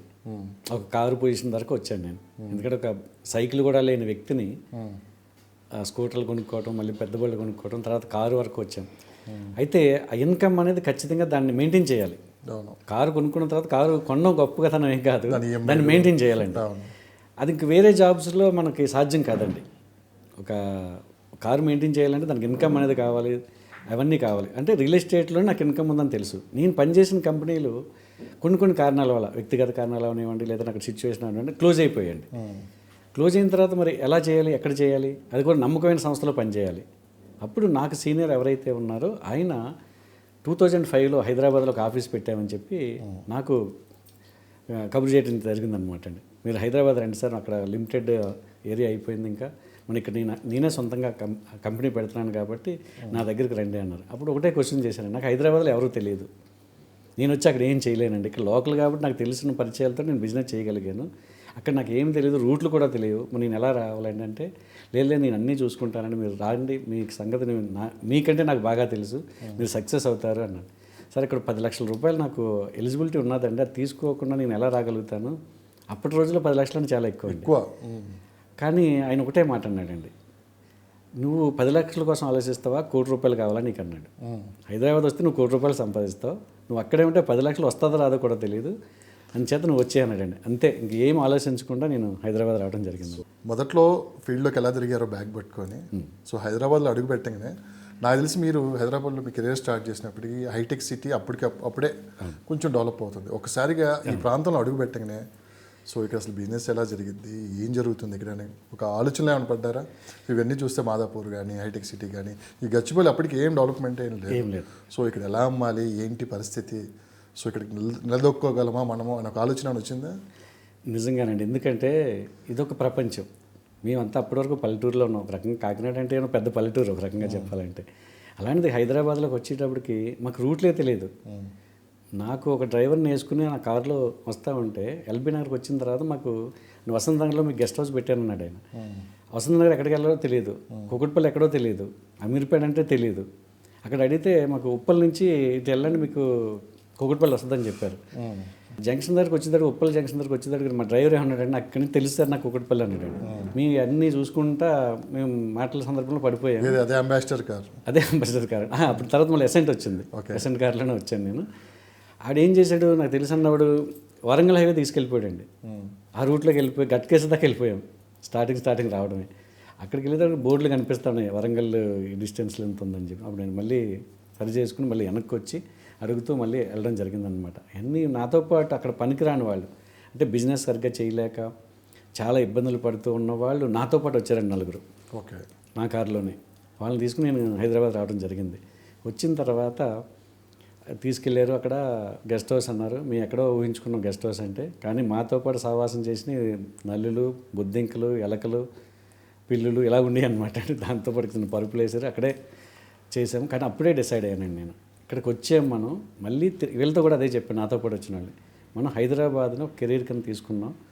బిజినెస్ అనేది ఖచ్చితంగా చేయాలి. ఇక్కడ ఒక 100 ప్లాట్లు చేస్తే మనం వచ్చిన దానికి పర్పస్ ఉంటుంది. అంచేత మీరు ఎవరు కూడా డిస్కరేజ్ అవ్వద్దు. మనం ఇక్కడ ఉన్న వాళ్ళతో పోటీ పడి ఆ వెంచర్లో మనం చేద్దాం అని చెప్పి వాళ్ళని మోటివేట్ చేసి 1 ఇయర్లోనే మీరందరూ కూడా కార్లు కొనుక్కొని మన ఊరు వెళ్ళాలి. ఇదే టార్గెట్ పెట్టానండి వాళ్ళకి. నేను ఒక మంచి కార్ నేను కూడా కొనుక్కోవాలి అని చెప్పి వాళ్ళకి రోజుకు 100 రూపాయలు ఇచ్చేవాడినండి. ఎక్కడ ఒకసారి ఇక్కడ రూట్లు తెలియదు మాకు, ఎలా ఫీల్డ్ తిరగడానికి, మధ్యాహ్నం ఎక్కడ లంచ్ చేసుకోండి, మళ్ళీ సాయంత్రం వచ్చేయండి అని చెప్పి. అప్పుడు మరి సార్ ఎక్కడ రూట్లు తెలియదు మనకి, ఎక్కడి నుంచి మొదలెట్టాలి మేము, నాది కూడా అదే పరిస్థితి కాదా. నాకు ఒక చిన్న ఆలోచన వచ్చిందండి. ఇలాగే ఏం చెప్పానంటే వాళ్ళని 2 వీలర్స్ ఉన్నాయి వీళ్ళందరికీ, మన ఇక్కడ కెరీర్ ఇక్కడి నుంచి మొదలు పెడుతున్నాం. 1 వీక్ అయిన తర్వాత చెప్పారనమాట, 2 వీలర్స్ ఏ అవుతున్నాయో తెప్పించేసుకోండి ఇక్కడికి, మీరు మాత్రం వెళ్ళొద్దు, అక్కడి నుంచి ఏదంటే పార్సల్లో తెప్పించుకోండి అని చెప్పి. మీరు కేపీహెచ్బి దగ్గరికి వెళ్తే సిటీ బస్సులు బయలుదేరుతాయి, మేదీపట్నం లేదంటే అమీర్పేట, ఉప్పల్లు, ఇటు పటాన్చెరు. అప్పటికి ఇవన్నీ లేవు, మాదాపూర్ కానీ ఏమి లేవండి. అప్పుడు ఏం చేసామంటే వాళ్ళందరినీ కూడా సిటీ బస్ ముందు నిలబడండి, మెహదీపట్నం అని బోర్డు కనిపిస్తుంది, దాని వెనకాల బండి పెట్టుకుని ఆ బస్సు వెనకాల వెళ్ళిపోండి. ఎక్కడ అవుతుంది, కూకట్పల్లి అవుతుంది, అక్కడ బోర్డులు చూడండి అటు ఇటు, అక్కడ కూకట్పల్లి. కొంత దూరం వెళ్ళండి భరత్ నగర్, లేదంటే అక్కడికి వెళ్ళండి ఎర్రగడ్డ, తర్వాత ఎస్ఆర్ నగర్, మీకు బోర్డులు కనిపిస్తూ ఉంటాయి కదా, ఈ ఏరియా ఇది అని గుర్తుపెట్టుకోండి. ఇలాగ వాళ్ళని మొత్తం సిటీ అంతా అలవాటు చేశారండి. ముందు బిజినెస్ కోసం ఆలోచించలేదు, ముందు పరిచయాలు పెంచుకోవడం కోసం, అసలు ఏరియా కావాలి కానీ ఉద్దేశంతో. ఆ తర్వాత నుంచి ఇంకా ఎవరైతే హైదరాబాద్లో జాబ్ చేస్తూ కానీ రిలేషన్ కానీ ఎవరైతే ఉన్నారో ఒక లిస్ట్ అవుట్ తీసుకోమని చెప్పాను. ఇంకా అక్కడి నుంచి ఒక్కొక్కటిగా స్టార్ట్ చేశామండి. 3 months వరకు నేను ఒక ప్లాట్ కూడా చేయలేదండి. మా టీం కానీ నేను కానీ అందరూ కూడా మమ్మల్ని ఒక విచిత్రంగా చూసేవారు. ఆఫీస్లోకి వెళ్తే వీళ్ళు అనవసరంగా వచ్చారు, వీళ్ళు ఏం వ్యాపారం చేస్తారు. చాలామంది నాతో పాటు కొలీగ్స్ ఉంటారు కదా, సీనియర్స్ ఉన్నారు ఇక్కడ. ఆయన కూడా మా ఎండి దగ్గరికి వెళ్ళి, సార్ ఎందుకు వాళ్ళందరం రప్పించాం, అనవసరం ఖర్చు కదా వాళ్ళకి. కానీ నాకు అది ఆ మాటలు విన్న తర్వాత నాకు ఇంకా కసి పెరిగిందండి. ఎందుకు చేయలేము మనం, అన్న టార్గెట్ అయితే ఉంది పూర్తిగా. ఎప్పుడు కూడా నెగిటివ్ ఆలోచించలేదు, పాజిటివ్గానే తీసుకున్నాను. అప్పుడు నేను ఒక చిన్నది ఇంప్లిమెంట్ చేశానండి. ఆ సిస్టాన్ని ఇంప్లిమెంట్ చేయడం వల్ల నేను సక్సెస్ అయ్యాను. అది ఈ రోజుకి అది ఎవరికి నేను మార్కెటింగ్ వాళ్ళకి. ఏంటి ఆ సిస్టమ్ ఏంటి, సీక్రెట్ ఏమైనా? సీక్రెట్ ఏం లేదు సార్, అందరూ నేర్చుకోవాలని కోరుకున్నా. దాన్ని నేను కార్ సిస్టమ్ అంటాను, CAR. రియల్ ఎస్టేట్లో ఇది అద్భుతం అండి, ఎవర్ గ్రీన్ కార్ సిస్టమ్ అనేది. CAR. సి అంటే ఏంటి, ఏ అంటే ఏమంటే నాకు ఇక్కడ అప్పటికి జనాభా తక్కువే, ఇప్పుడంటే 1,30,00,000 జనాభా అయిపోయింది, అప్పుడు జనాభా తక్కువ. ఈ హైదరాబాద్లో ఒక్కరిని పరిచయం చేసుకోండి చాలు. మనకి ఎవరూ తెలియదండి, రాజకీయ నాయకులు తెలియదు, ఎవరో తెలియదు, చుట్టాలు కూడా ఎవరు లేరు. నాకైతే ఎవరు లేరు, నేను ఎప్పుడు ఎగ్జామ్ రాయడానికి వచ్చేవాడిని తప్ప అప్పుడు ఎవరు లేరు. మరి ఒక్క వ్యక్తిని పరిచయం చేసుకోండి, బస్ స్టాండ్లో కానీ, రైల్వే స్టేషన్లో కానీ, ఎక్కడైనా సరే, క్యాంటీన్లో కానీ, లేదంటే ఏదో సందర్భంలో ఒక్కరిని పరిచయం చేసుకుని అతని ద్వారా ఒక ప్రపంచాన్ని క్రియేట్ చేయొచ్చండి ఈ సిస్టమ్ ద్వారా. అది ఎలాగంటే ఫస్ట్ మనం ఆలోచించేది కస్టమర్గా ఆలోచిస్తాం. అతను కస్టమర్ దృష్టిలోనే మనం పరిచయం చేసుకుందాం, అతని పేరు అడుగుతాం మనం, లేదంటే ఎక్కడికి వెళ్ళి మామూలుగా బిజినెస్ కోసం ఆలోచించకుండా మనం అతనికి పరిచయం చేసుకుంటామండి. బస్ స్టాండ్లో నిలబడి ఉన్నాం, ఎవరో ఒక రిటైర్డ్ పర్సన్ రామారావు గారు అనే వ్యక్తి పరిచయం అయ్యి ఉంటాడు. బస్సు వచ్చేలోగా ఏదో కాలక్షేపం చేయాలి కాబట్టి 2-3 మాటలు మాట్లాడతాం. మీరేమడిగారు, మీరు ఎక్కడ ఉంటారు సార్, ఏమయ్యారు, నేను రిటైర్ అయిపోయాను బాబు అంటారు. అతను ఆటోమేటిక్గా మనల్ని కూడా అడుగుతాడు, నువ్వేం చేస్తున్నావు, చదువుకుంటున్నావు, లేకపోతే ఏం చేస్తున్నావు, లేదా నేను రియల్ ఎస్టేట్ చేస్తున్నాను, ఒకసారి మీరు అవకాశం ఇస్తే మీ ఇంటికి వచ్చి మాట్లాడతాను సార్, నాకు ఎందుకంటే బస్సు వచ్చేస్తుంది కాబట్టి మాట్లాడడానికి లేదు, మీకు అభ్యంతరం లేకపోతే మీ ఇంటికి వస్తాను. అది మొహమాటం కోసమైనా రమ్మని చెప్తాడు. అడ్రస్ తీసుకుంటామండి, నోట్ చేసుకుంటాం. ఖచ్చితంగా ఒక డైరీ, ఒక పెన్ను మాత్రం ఎప్పుడు ఉండాలి మార్కెటింగ్ పర్సన్కి, దాంట్లో నోట్ చేసుకోవడం. ఆయన ఒక పరిచయం ఏర్పడింది కాబట్టి ఒక టైం తీసుకుని, ఎందుకంటే అప్పుడు ఫోన్లు వచ్చేయాలండి, సెల్ ఫోన్లు వచ్చాయి, అన్నీ కూడా వచ్చాయి 2005కి. ఆయన దగ్గరికి వెళ్తాం సార్, కస్టమర్గానే అతను మోటివేట్ చేస్తాం. ఒకవేళ యాక్సెప్ట్ చేసి అతని దగ్గర ఇన్కమ్ ఉంది అనుకుంటే మనతో పాటు సైట్ విజిటింగ్ వస్తాడు. ఒకవేళ రాలేదు అనుకోండి, మనం అతన్ని వదిలేయద్దు, కస్టమర్ కాలేదు కదా అని బయటకు రావద్దని. చాలామంది చేస్తున్న పొరపాటు అదేనండి, ఒకసారి నో అని చెప్పగానే వెనక్కి వచ్చేస్తాను. అలా కాకుండా అతన్ని అసోసియేట్గా మార్చాలి, ఒక ఏజెంట్గా. ఇక్కడ మళ్ళీ 2 రకాలు ఉంటాయి, official, unofficial agents. Official agent అంటే ఫుల్ టైం చేసేవాళ్ళు కంపెనీ తీసుకురావడం, మనకు వస్తున్న రూపాయల నుంచి 90 పైసలు అతనికి ఇవ్వడం, 10 రూపాయలు మనం పెట్టుకోవడం, అలాగే అతన్ని అసోసియేట్గా మారుస్తాం. లేదు నేను రాలేను, నేను చేయలేను బాబు అంటే అతను అన్అఫీషియల్గా ఏదో గిఫ్ట్ రూపంలో కానీ, లేదంటే ప్లాట్ కింద తెస్తానని కానీ అలాగ అతను మోటివేట్ చేసి అతన్ని అసోసియేట్గా మార్చుకోవాలండి. అది కూడా నో అని చెప్పాడు అనుకుందాం, అప్పుడు కూడా వదలొద్దు. ఆరండి రెఫరెన్సెస్, అతను తెలుసున్న వాళ్ళు ఒకరిద్దరు పేర్లు చెప్పండి సార్, మీకు మీ పేరు చెప్పి వాళ్ళ దగ్గరికి వెళ్తాను నేను. మనల్ని వదిలించుకోవడం కోసమైనా అతను ఒకరిద్దరు పేర్లు చెప్తాడండి. 100%. అప్పుడు మళ్ళీ సేమ్ మళ్ళీ ఆ నెంబర్లు తీసుకుంటాం, రామారావు గారు పంపించారు సార్ అని చెప్పి అతను కస్టమర్గా మోటివేట్ చేయడం ప్రయత్నం చేస్తాం. లేదంటే అతను అసోసియేట్గా మార్చడానికి ప్రయత్నం చేస్తాం. లేదంటే రెఫరెన్స్లు తీసుకుంటామండి. ఇంకా అప్పుడు మనకు పరిచయాలు ఏముందండి, అంటే మన కస్టమర్లు పరిచయం అవుతున్నారు, అసోసియేట్ పరిచయం అవుతున్నారు, రెఫరెన్స్లు కూడా తీసుకుంటాం.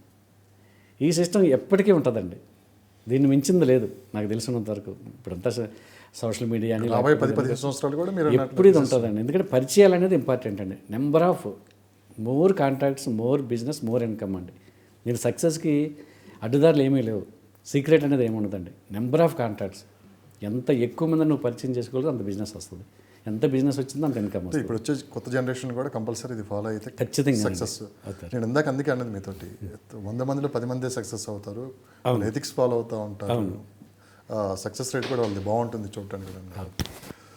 సో మొత్తం మీద తీసుకున్నామంటే అక్కడ 13,500 మీరు తీసుకున్న హైయెస్ట్ పెద్ద చెక్. సో హైదరాబాద్లో అడిగిపెట్టిన తర్వాత 3 నెలలు బిజినెస్ లేదు, ఫ్యామిలీ పరంగా కూడా కొంత ఇబ్బందికరమైన పరిస్థితి. అక్కడ మీరు ఇన్కమ్ మొదలు పెట్టుకొని ఇక్కడ రావాలంటే కనుక కొంచెం ఫ్యామిలీ కూడా సపోర్ట్ చేయాలి. సో మరి ఆ ఫ్యామిలీ సపోర్ట్ ఎలా ఉంది మీకు ఆ టైంలో? సో 3 నెలలు బిజినెస్ లేదు చూసామంటే వచ్చే ఇన్కమ్ మొదలు పెట్టుకొని రావాలన్నా కానీ సో మీకు ఎలా ఉన్నా కానీ ఇంట్లో ఫ్యామిలీ మెంబర్స్కి అయితే కొంత ఇబ్బందికరమైన పరిస్థితులు. అవునండి, అవును. నేను ఎందుకంటే నాతో పాటు 4 వచ్చారు, ప్లస్ నా ఖర్చులు కావాలి, ఇవన్నీ కూడా. చాలామంది ఇప్పుడున్న మార్కెటింగ్ పర్సన్స్ కానీ లేదా వచ్చిన వాళ్ళు కానీ నాకేంటి అని అడుగుతారండి. బిజినెస్ చేయకపోయినా కూడా నాకేం చేస్తారు మీరు ఎక్కువ, ఎందుకంటే నేను చూస్తున్నాను కాబట్టి అడుగుతున్నాను. నేను ఎప్పుడు కూడా ఏ కంపెనీలో జాయిన్ అయినా కూడా నేను జీరో అనుకుంటానండి. అంటే నేను జీరో నుంచే స్టార్ట్ అవుతున్నాను. నాకు డబ్బులు ఉన్నాయి, నా దగ్గర లక్షలు వచ్చాయి. అప్పట్లో వచ్చిన డబ్బులను కూడా నేను ఎక్కడ కూడా నేను మిస్యూజ్ చేయలేదండి. ప్రతి రూపాయి, నాకు వచ్చిన ప్రతి రూపాయి ప్లాట్ల మీద పెట్టాను. కాకినాడలో నేను చెప్పాను కదండి, 140 రూపాయల నుంచి కొన్నది, మళ్ళీ వేరే కంపెనీలో 190 రూపాయలు కొన్నాను గజం రేటు. ఇంకొకటి ఒక 2 ఇయర్స్ అయిన తర్వాత మరి 1,200 రూపాయలు కొన్నాను. కాకినాడలోనే 3 ప్లాట్లు ఉన్నాయి. అప్పుడు నేను పెట్టింది నామినల్ అమౌంట్, కానీ ఈరోజు అది దగ్గర దగ్గర ₹1,00,00,000 వాల్యూ ఆ 3 ప్లాట్లు అవి. ఇంకా వైజాగ్లో బిజినెస్ చేసినప్పుడు వైజాగ్లో కొన్నాను. అలాగే అన్ని చోట్ల, అంటే ఆంధ్రప్రదేశ్, ఉమ్మడి ఆంధ్రప్రదేశ్లో ఎక్కడైతే వెంచర్లు చేసామో అన్ని చోట్ల కూడా వచ్చిన ప్రతి రూపాయిని దాంట్లో పెట్టడం జరిగిందండి. అప్పుడు కొన్ని నేను కాకినాడలోనే చేశాను కాబట్టి ఆ కాకినాడలో ప్లాట్లే ఉన్నాయి. తర్వాత నేను ఇక్కడికి వచ్చిన తర్వాత 3 నెలలు నాకు వ్యాపారం లేదని చెప్పానండి. అందరూ విచిత్రంగా చూస్తున్నారన్నాను. కానీ నేను ఎప్పుడైతే ఇంప్లిమెంటేషన్ చేసుకుని ప్రతిరోజు పేపర్ యాడ్ ఇచ్చేవాడిని, కొత్త వాళ్ళందరినీ కూడా నేను యాడ్ చేసుకునేవాడిని. అంటే రియల్ ఎస్టేట్ సంబంధం లేకపోయినా వాళ్ళు జాబ్ కోసం వస్తున్నారా, నిజంగా కసితో వస్తున్నారా, మరి మంచి కెరీర్ కోసం వస్తున్నారని నేను సెలెక్ట్ చేసేవాడిని. ఒకరోజు ఒక ఈనాడు పేపర్లో నేను యాడ్ ఇస్తే మార్నింగ్ 9 నుంచి రాత్రి 9 గంటల వరకు నేను ఇంటర్వ్యూ చేశానండి. 108 మంది వచ్చారు దగ్గరగా. ఓపిక అసలు లంచ్ కూడా చేయలేదు నేను. ఆ కంపెనీలో ఏదైతే కంపెనీలో నేను నమ్మొచ్చానో దాంట్లో ఉన్నాను. ఎందుకంటే నాకు ఎవరు కొత్త వాళ్ళు తెలియదు ఇక్కడ ఎవరు. ఒక పేపర్ యాడ్ ద్వారా ఒక చిన్న సెంటెన్స్ తోటి, అది కూడా కొంచెం మంచి సెంటెన్స్ తోటి పెట్టాను అనమాట.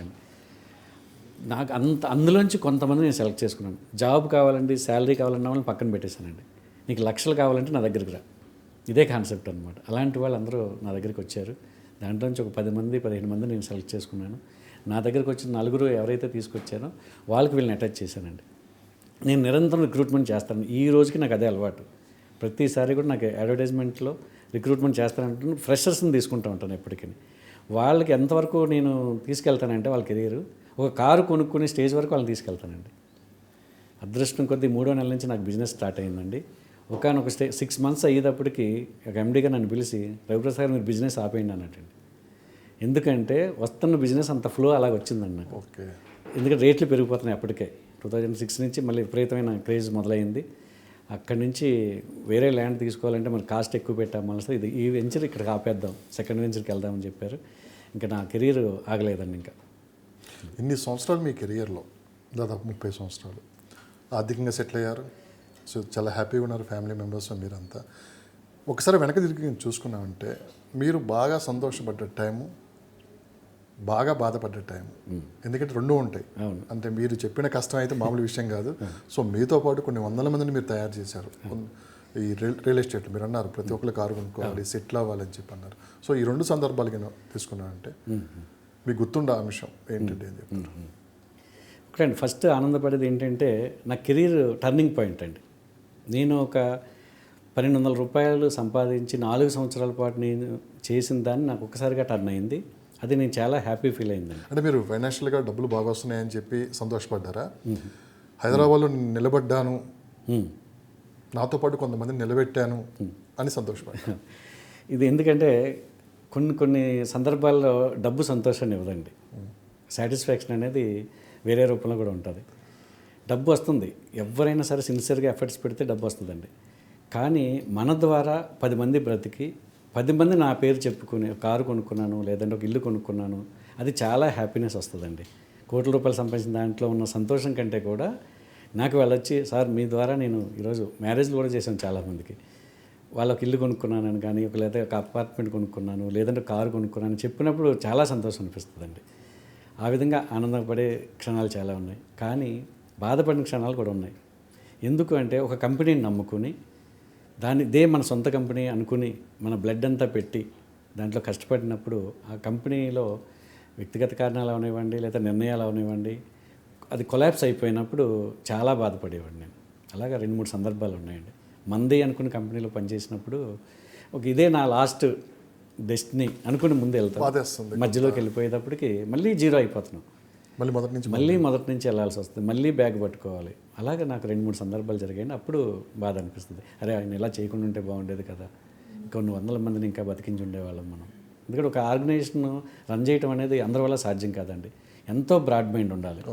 ఎందుకంటే ఒక వ్యక్తి నాశనం అయితే వ్యక్తి వరకే పరిమితం అవుతుంది. ఒక సంస్థ నాశనం అయిందంటే దాంట్లో సంబంధించిన వాళ్ళందరూ కూడా ఇబ్బంది పడతారండి. మార్కెటింగ్ పీపుల్ కానీ, అడ్మినిస్ట్రేషన్ పీపుల్ కానీ, లేదంటే ఇన్వెస్టర్స్ కానీ, రైతులు కానీ అందరూ ఇబ్బంది సఫర్ అవుతారండి.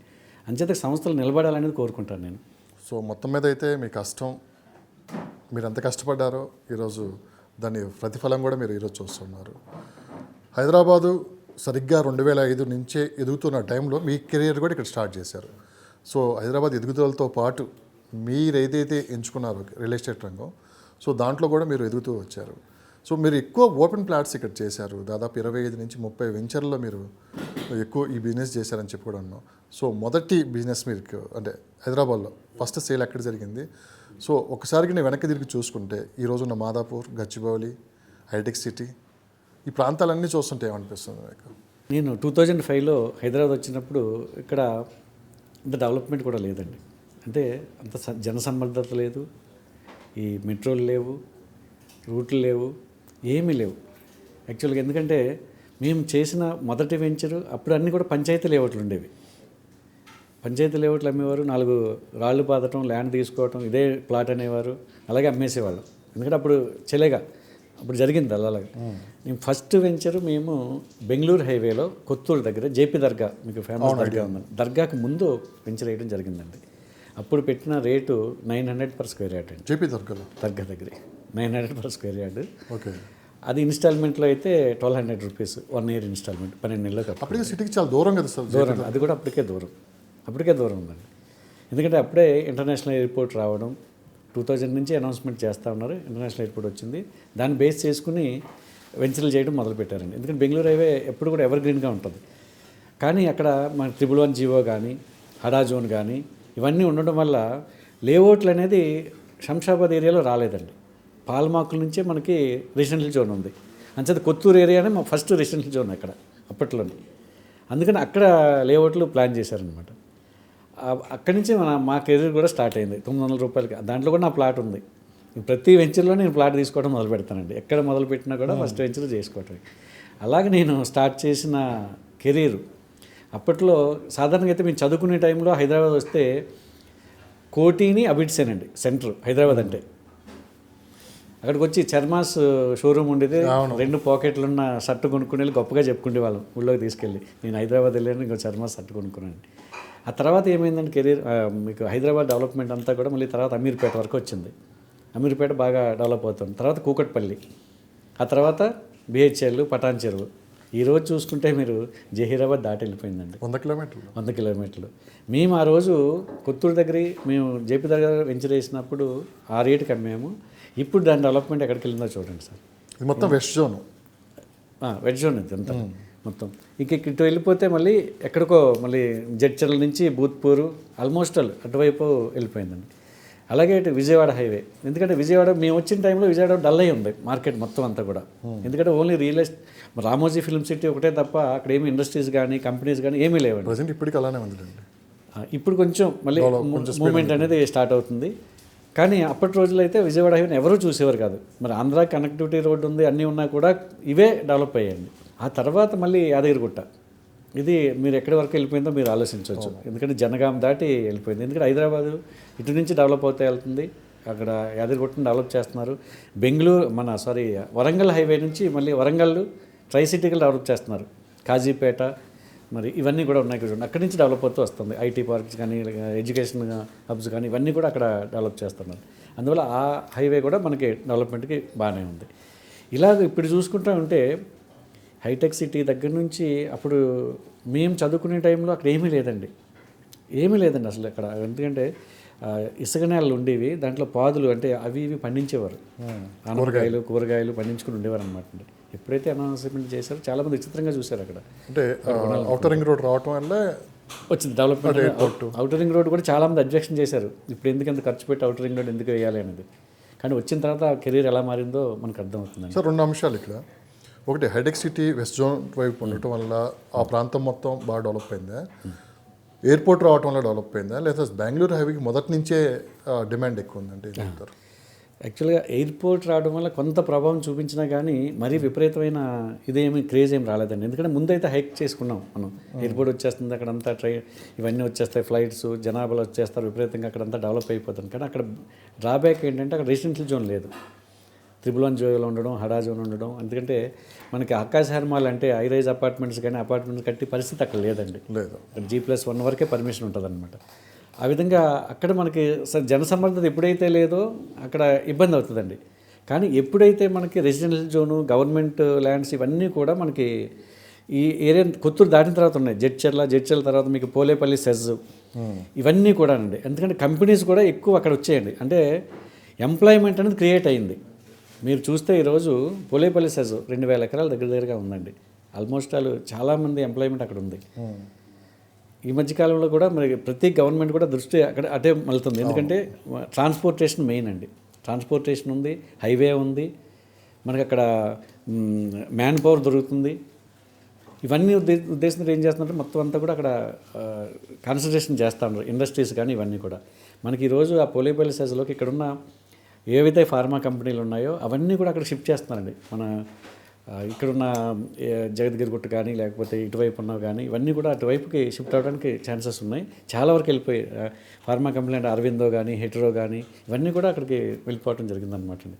దాంతో బెంగళూరు హైవేకి ఒక మంచి ఇంపార్టెన్స్ అనేది క్రియేట్ అయిందండి. మన బిల్ గేట్స్ గారు కూడా ఇక్కడికి రావడం జరిగిందండి, షాద్నగర్ ఏరియాలోకి. అప్పట్లో చంద్రబాబు నాయుడు గారి టైంలో ఆయన కూడా తీసుకురావడం జరిగింది. తర్వాత హైటెక్ సిటీ ఇవన్నీ పెట్టిన తర్వాత మన అమెరికన్ ప్రెసిడెంట్ గారిని కూడా తీసుకురావడం జరిగింది, క్లింటన్ గారిని. ఇవన్నీ కూడా ఒక రకమైన ఇది వచ్చిందండి. యాక్చువల్గా హైదరాబాద్ అనేది ఏదో మనం 2005 నుంచో చెప్పుకోవాల్సిన అవసరం లేదండి. మనకి నీలం సంజయ్ రెడ్డి గారు ముఖ్యమంత్రిగా ఉన్నప్పటి దగ్గర నుంచి అభివృద్ధి అనేది స్టార్ట్ అయిందండి.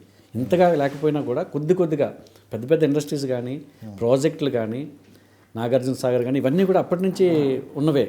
అంటే దగ్గర 17 మంది ముఖ్యమంత్రులు మనకి మారడం జరిగింది. ఆంధ్ర పాలన ఉన్నప్పుడు కానీ లేకపోతే ఇది కానీ ఇవన్నీ కూడా అనమాట అండి. ఏ ముఖ్యమంత్రి వచ్చినా ఎంతో కొంత చేయడం జరిగిందండి. మనం ఎక్కువగా వ్యాస్ట్ డెవలప్మెంట్ వచ్చింది కాబట్టి సిబిఎన్ గారు, తర్వాత రాజశేఖర రెడ్డి గారు, కేసీఆర్ గారు ఈ పేర్లు చెప్పుకుంటున్నాం మనం. స్టార్టింగ్ నుంచి అయితే కొద్దిగానే డెవలప్మెంట్ అవుతూ వచ్చింది.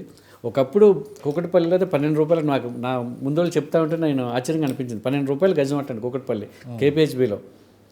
అప్పుడు కూడా ఊరికి ఇస్తారన్నా వద్దని చెప్పేవారట.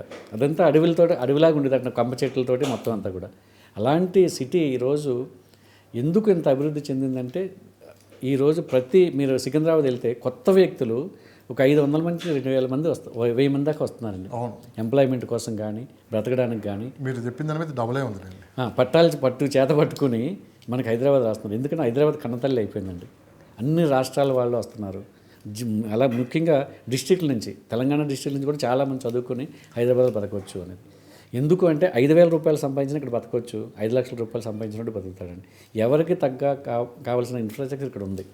దానివల్ల హైదరాబాద్ అభివృద్ధి అనేది జరుగుతూ ఉంది, అది నిరంతరం జరుగుతుంది. సో మీరు చూసిన వాటిలో వెస్ట్ జోన్లో శ్రీశైలం హైవే, అటు వెస్ట్ జోన్ అనేది ఇటు మనకి ముంబై హైవే కింద వస్తుందండి. ముంబై హైవే ఇటు మొత్తం బాగా డెవలప్ అయిపోయింది. సో ఇప్పుడు ఈ వెస్ట్ జోన్లో మొత్తం ఎలా ఉన్నాయి సార్ రేట్లు కావచ్చు, ముంబై హైవే ఈ మొత్తం బాగా డిమాండ్ ఎక్కువ ఉందని చెప్పి కూడా మనం వింటూ ఉన్నాం. ప్రైజెస్ ఎలా ఉన్నాయి ఇప్పటికీ సామాన్యులకి అందుబాటు ధరల్లో అసలుకి ఆ ప్రైజెస్ ఉన్నాయా?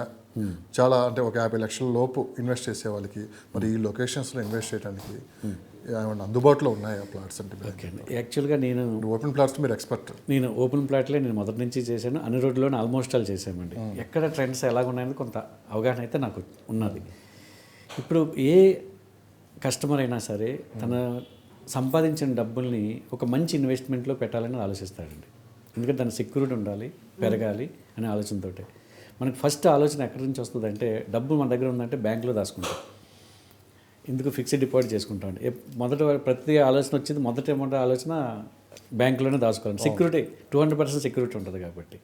కానీ ఈరోజు ఆ ఫిక్స్డ్ డిపాజిట్ మీద కానీ మనకి 12 ఇయర్స్ 10 ఇయర్స్ దాటిన తర్వాత కానీ మనకు డబుల్ అవ్వట్లేదు. సెకండ్ ఆప్షన్ గోల్డ్ అండి. గోల్డ్ మీద ఇన్వెస్ట్ చేస్తారు, ఇమీడియట్గా క్యాష్ చేసుకోవచ్చు. ఆ గోల్డ్ కొనాలి అనుకుంటే ఇన్వెస్ట్మెంట్ పర్పస్లో కొనలేము, మనకు అవసరానికి తగ్గట్టు కొనుక్కుంటాం తప్ప దాన్ని కేజీలు కొనుక్కొని మన దగ్గర పెట్టుకోవాలి. థర్డ్ది వచ్చి షేర్ మార్కెట్. ఈరోజు మనకు తెలుసు అండి, share market up and downs ఉంటాయి ప్రతిదీ కూడా.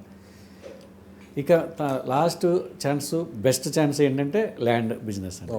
ల్యాండ్ మీదే పెట్టమని చెప్తాను నేను. ఎక్కడ చాలామంది చెప్పారు, శోభన్ బాబు గారి దగ్గర నుంచి మన మురళీమోహన్ గారు కానీ ఎన్నో ఇంటర్వ్యూలో కూడా ల్యాండ్ మీద పెట్టండి బాగా పెరుగుతుందని చెప్పడం జరుగుతుంది.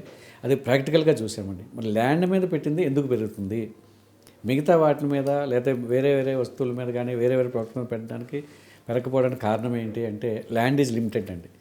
భూమి అనే గ్రహాన్ని మనం పెంచలేము, జనాభాని విపరీతంగా సూత్రం అంటారు ఇది, సోమన్ బాబు గారి సూత్రం. అంచేత దాని మీద ఎక్కడ పెట్టినా కూడా మనకి పెరుగుతున్నాయి తప్ప తగ్గడం అనేది ఉండదు.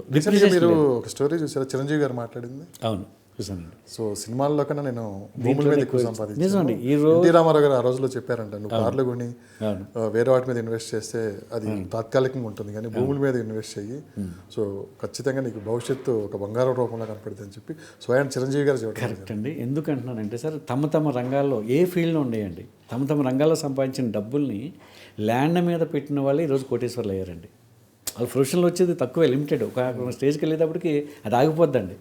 చాలామంది సినిమా యాక్టర్లు మనం చూసాం, సీనియర్స్ ఉంది, బాగా సంపాదించుకున్న వాళ్ళు కూడా చివరి నిమిషంలో ఎన్ని ఇబ్బందులు పడి వాళ్ళ మరణాలు మనం చూసామండి.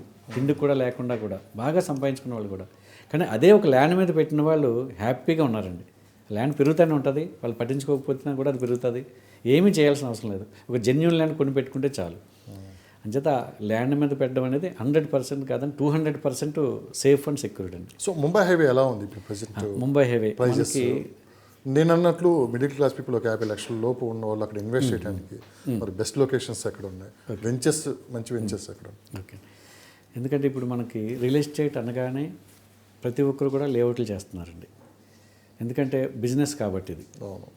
అయితే కన్జ్యూమర్ ఆలోచించేది ఎలా ఉంటుందంటే, కస్టమర్ ఆలోచించేది నేను పెట్టిన రూపాయి సేఫ్గా ఉందా లేదా, ఎక్కడ ఇన్వెస్ట్ చేయాలి, ప్రతి ఒక్కరికి ఇది ఒక స్తబ్దంగా అయిపోయిందండి. ఎందుకంటే ఏ రోడ్లు ఇన్వెస్ట్ చేయాలి, ఇన్వెస్ట్ చేయడం వల్ల నాకు వచ్చే ఉపయోగం ఏమైనా ఉందా లేదా, ఇవన్నీ కూడా ఆలోచిస్తూ ఉన్నారు.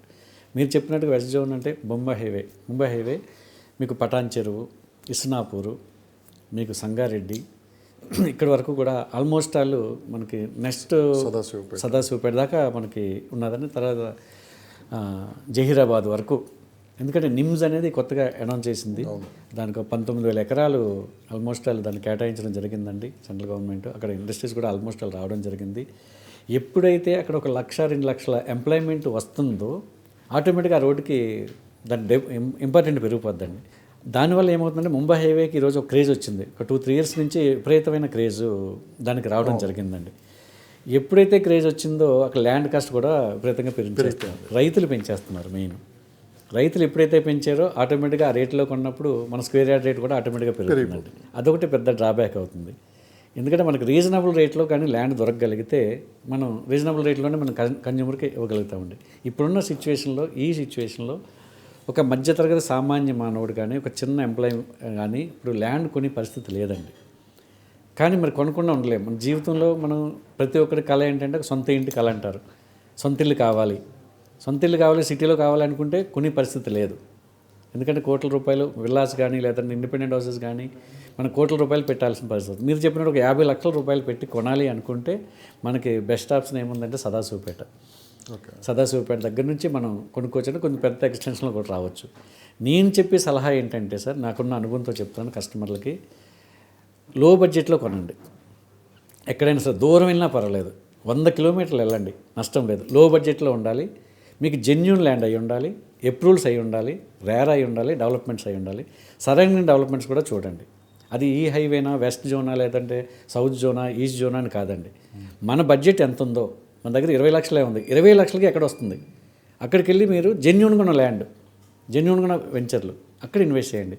తక్కువ రేట్లు కదా వస్తున్నాయి కదా అని చెప్పేసి మనం అనాథాజీ లేఅవుట్లో కానీ, లేదంటే నేను చెప్పకూడదు ఫామ్ ల్యాండ్స్ అని గుంటలు లెక్కను కొని మరి అలాంటి వాటిలో ఇన్వెస్ట్ చేయడం వల్ల మన ప్లాట్కే ముప్పు వస్తుందండి. మనకి అది రేపొద్దుట అది ఎవరు కబ్జా చేస్తారో తెలియదు.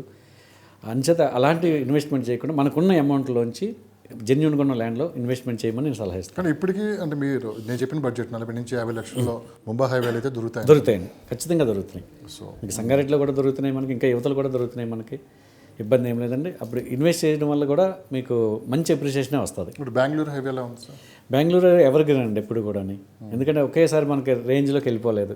మనకి ఔటర్ రింగ్ రోడ్డు ఉంది. ఔటర్ రింగ్ రోడ్డు పరిస్థితిలో ఒక 40,000 30,000లో మనకి దొరుకుతుంది.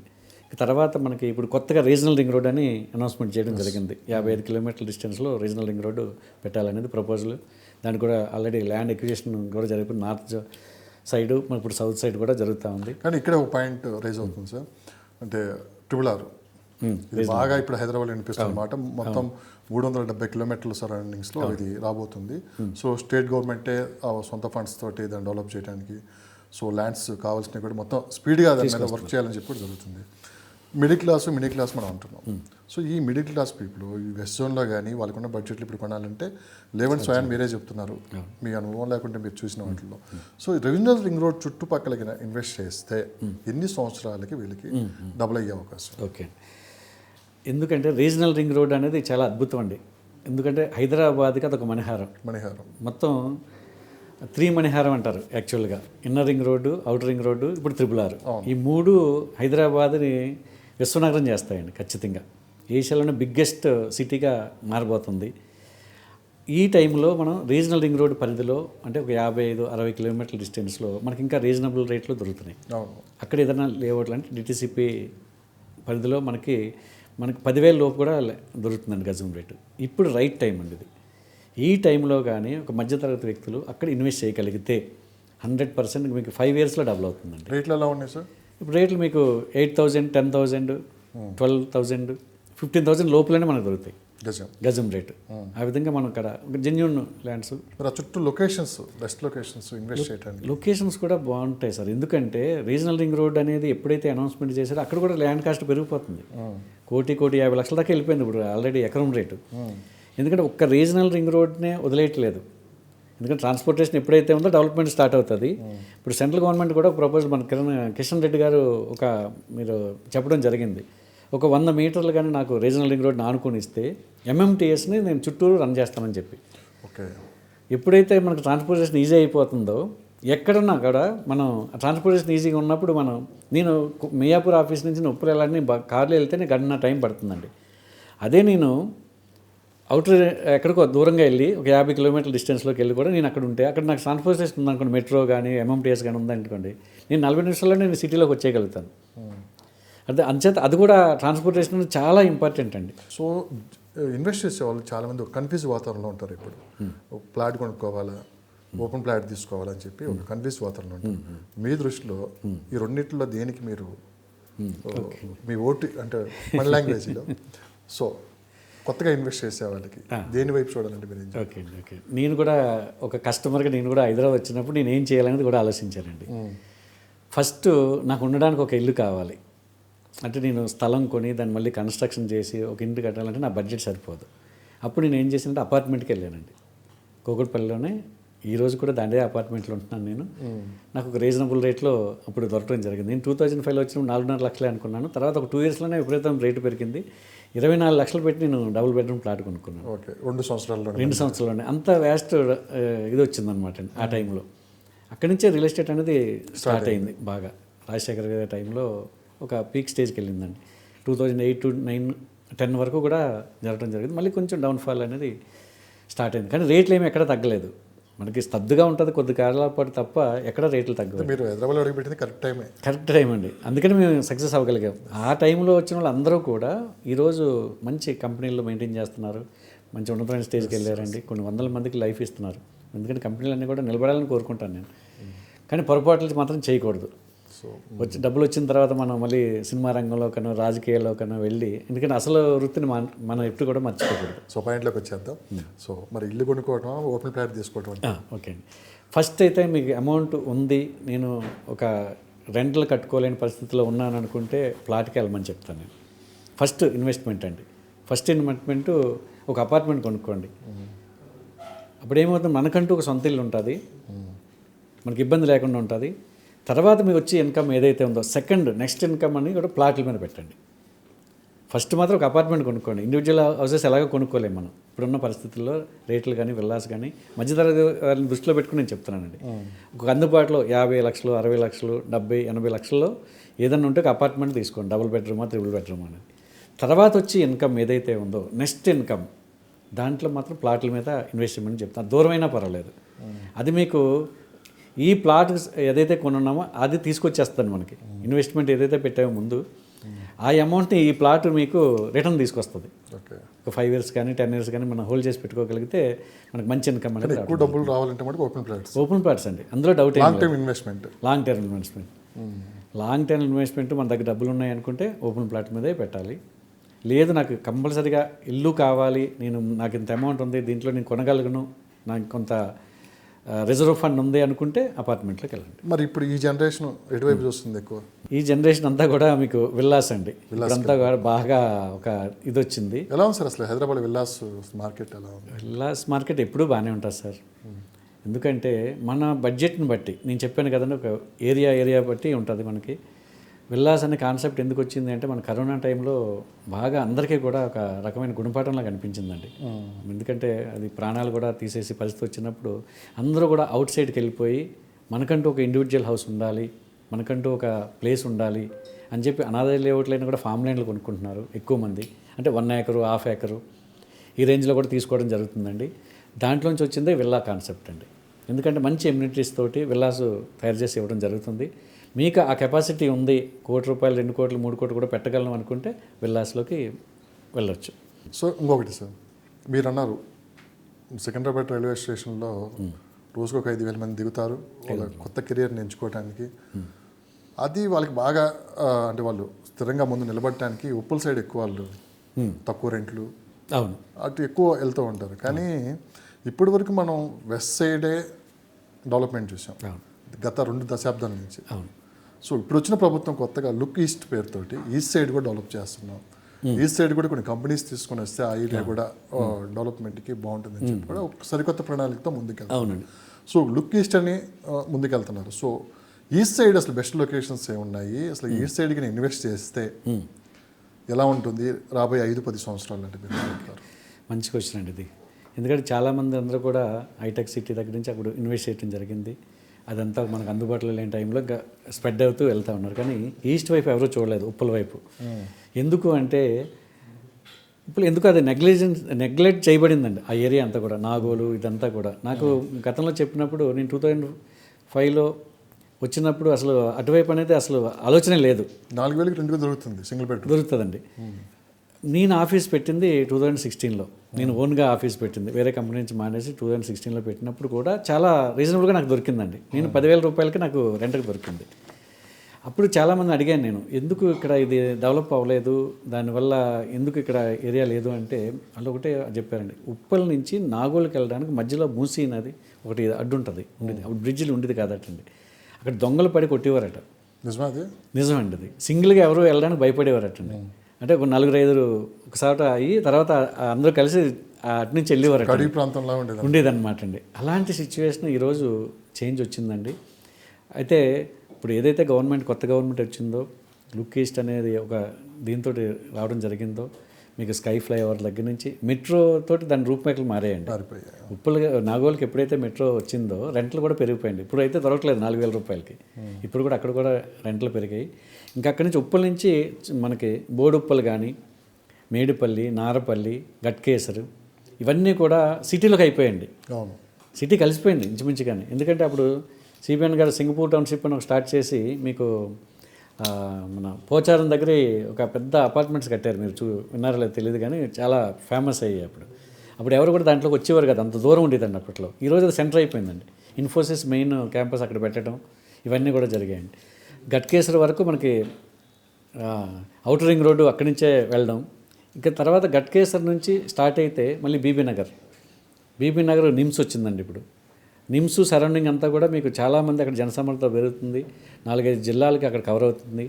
మొత్తం అక్కడ కూడా మంచి ప్లేసెస్ రావడం జరిగిందండి. తర్వాత భువనగిరి ఎప్పుడైతే జిల్లాలు ఎప్పుడైతే మనకి ఎక్స్పాండ్ చేశారో 30 జిల్లాలు ఎప్పుడైతే చేశారో యాదాద్రి భువనగిరి జిల్లాని కూడా మనకి చేయడం జరిగిందండి. అలాగే జనగామని కూడా ఒక సెపరేట్ జిల్లా చేయడం జరిగింది. ఎప్పుడైతే జిల్లాలు అనౌన్స్ చేశారో అక్కడ కూడా ల్యాండ్ కాస్ట్ కానీ ప్రయారిటీ కానీ అక్కడ కూడా పెరిగిందనమాట. ఇవన్నీ కూడా ఈస్ట్ వైపు వచ్చి అభివృద్ధి అండి మొత్తం అన్నీ కూడా. ఎందుకంటే యాదగిరిగుట్టను కూడా బాగా డెవలప్ చేస్తూ ఉన్నారు. ఒక టూరిజం ప్లేస్ లాగా చేస్తూ ఉన్నారు. యాదాద్రి వరకు ఎంఎంటీఎస్ని ఎక్స్టెన్షన్ చేస్తున్నారు. ఇవన్నీ కూడా మనకి మంచి ఇన్వెస్ట్మెంట్ ప్లేస్లు అండి. ఇవన్నీ కూడా వెస్ట్తో పోల్చుకుంటే రేట్లు చాలా తక్కువ రేట్లో, ఈస్ట్ చాలా తక్కువ ఉన్నాయండి. ఎవరైనా ఇన్వెస్ట్ చేసి రైట్ టైమా ఇన్వెస్ట్ చేయడం? చాలా బెస్ట్ టైం అండి, రైట్ టైం ఇన్వెస్ట్ చేసే వాళ్ళకి. ఈస్ట్ వైపు కూడా చేసుకోవచ్చు, మనకి ఇబ్బంది లేదు. ఈస్ట్ సైడ్ అనుకున్నాం, ఈస్ట్ సైడ్ కూడా ఇప్పుడు రైట్ టైం మీరు ఇన్వెస్ట్ చేస్తే మంచి 5-10 సంవత్సరాల్లోనే మంచి రిటర్న్స్ అయితే ఉంటాయన్నారు.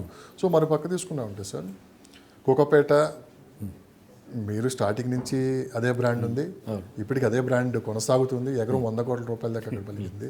సో కోకాపేటలో ఇప్పుడు కొనడం అనేది ఇంకా సామాన్య మానవులకు కాదు కదా, ఎవరికి అందుబాటులో లేదు. సో కోకాపేట తర్వాత మన ఆక్షన్లో బుద్వేల్లో 45 కోట్ల రూపాయల ఎకరం పలికింది. సో బుద్వేల్ ప్రాంతంలో రేపు రాజేంద్ర నగర్ నుంచి బుద్వేల్ ప్రాంతం మధ్యలో హైకోర్టు కూడా రాబోతుంది. అక్కడ ప్రభుత్వం కూడా 100 ఎకరాలు కేటాయించింది అని చెప్పి కూడా అన్నారు. సో ఈ రేట్లు ఇప్పటికే అసలు అందుబాటులో ధరలు లేవు. రేపు ఆ హైకోర్టు వచ్చి అక్కడికైనా ఇంకా వర్క్ అయినా స్టార్ట్ అయితే అసలు ఈ రేట్లు ఎక్కడికి వెళ్ళిపోయే అవకాశం ఉంది సార్? మంచి క్వశ్చన్ అండి. ఎందుకంటే ఒకప్పుడు మనకి జనసమ్మర్దమైన ఏరియాల్లో, అంటే ఒకప్పుడు అయితే జనసమ్మర్దం కాదు, బిహెచ్ఎల్ పెట్టినప్పుడు అదంతా అడవి. అలాగే ఇండస్ట్రీస్ అన్నీ కూడా దూరంగానే పెట్టారండి. కానీ ఇప్పుడు ఏమైపోయిందంటే సిటీ డెవలప్ అవడం వల్ల ఇవన్నీ కూడా సెంటర్ అయిపోయాయి. అంటే పొల్యూషన్ ఫ్రీ జోన్ చేయాలనే ఉద్దేశంతో గవర్నమెంట్ కూడా ఆలోచిస్తుంది. అలాగే ఇప్పుడు హైకోర్టు కూడా, ఎందుకంటే మనకి ఓల్డ్ సిటీలో మనకి హైకోర్టు ఉంది, అదే అక్కడికి మనకి షిఫ్ట్ చేస్తున్నారని నేను కూడా చూడడం జరిగింది. 100 ఎకరాలు అక్కడ కేటాయించడం జరుగుతుందండి.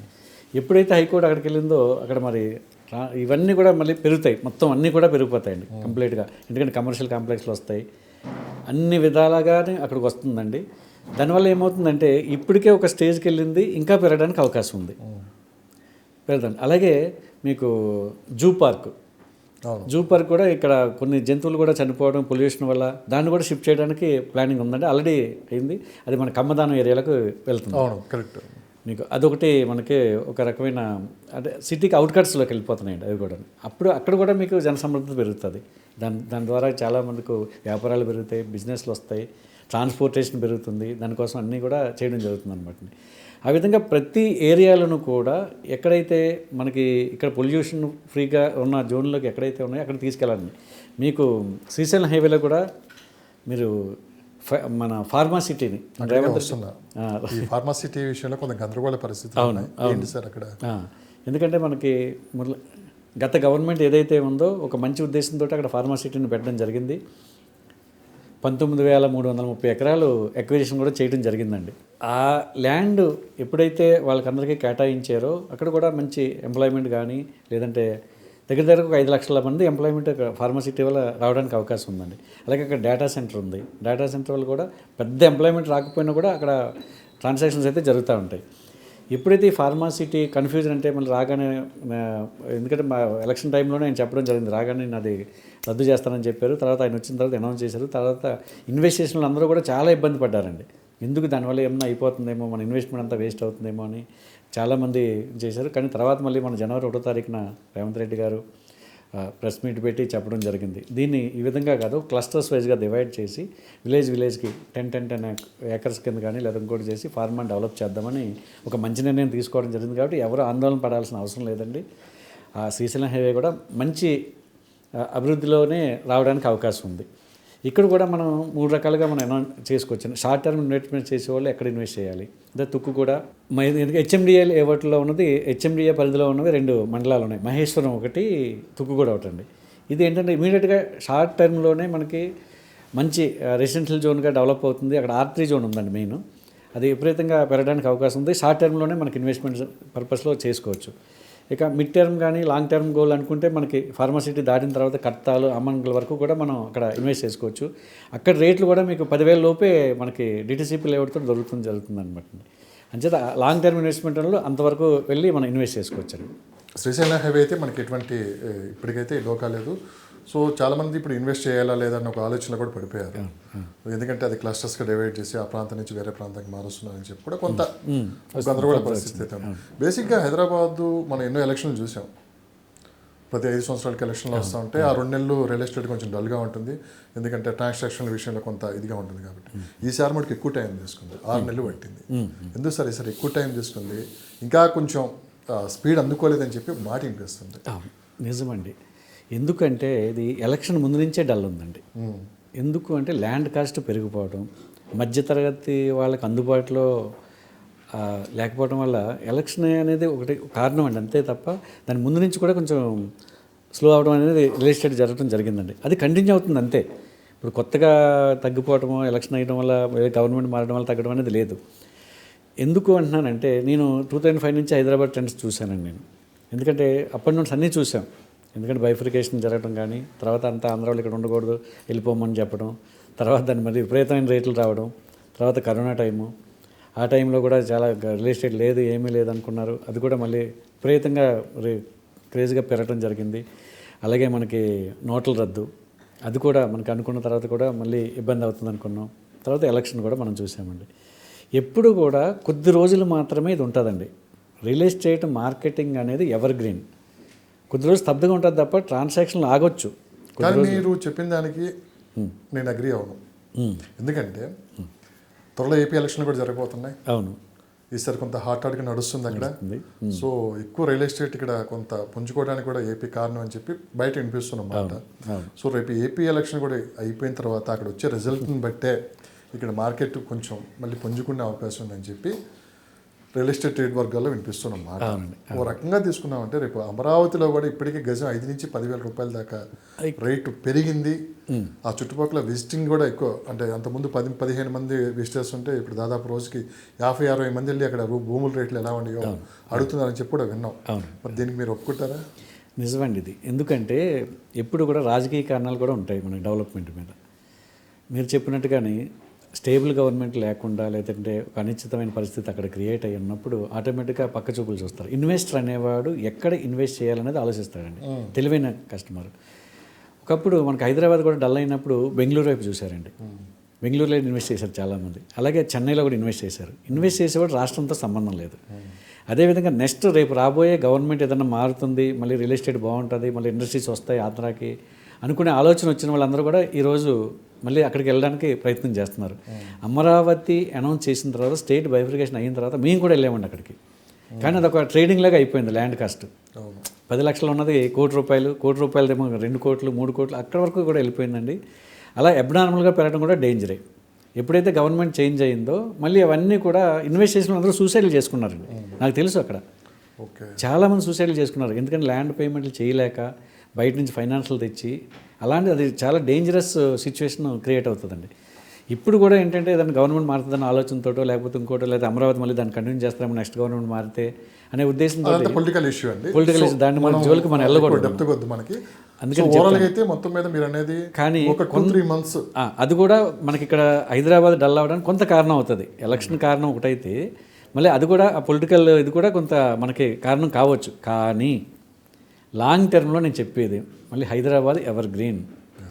ఖచ్చితంగా మళ్ళీ ఇది నేను చెప్తాను చూడ, ఒక సింహం ఒక 4 అడుగులు వెనక్కేస్తే మళ్ళీ లంఘించి దూకడానికి అంటారు చూడండి, అలాగే మళ్ళీ కూడా హైదరాబాద్ అనేది ఎవర్ గ్రీన్. ఎందుకంటే ఇక్కడ అట్మాస్ఫియర్ కానీ రవాణా కానీ లేకపోతే ల్యాండ్ మనకు దొరకటం కానీ గవర్నమెంట్ ల్యాండ్స్ కానీ లేదనుకుంటే మనకి నిరుద్యోగులకి కావలసిన ఎంప్లాయ్మెంట్ కానీ అన్నీ కూడా ఇక్కడ ఉన్నాయండి, పుష్కలంగా ఉన్నాయి సార్. 30 సంవత్సరాల నుంచి చాలా దగ్గర నుంచి చూశారు Hyderabad development, up and down చూశారు.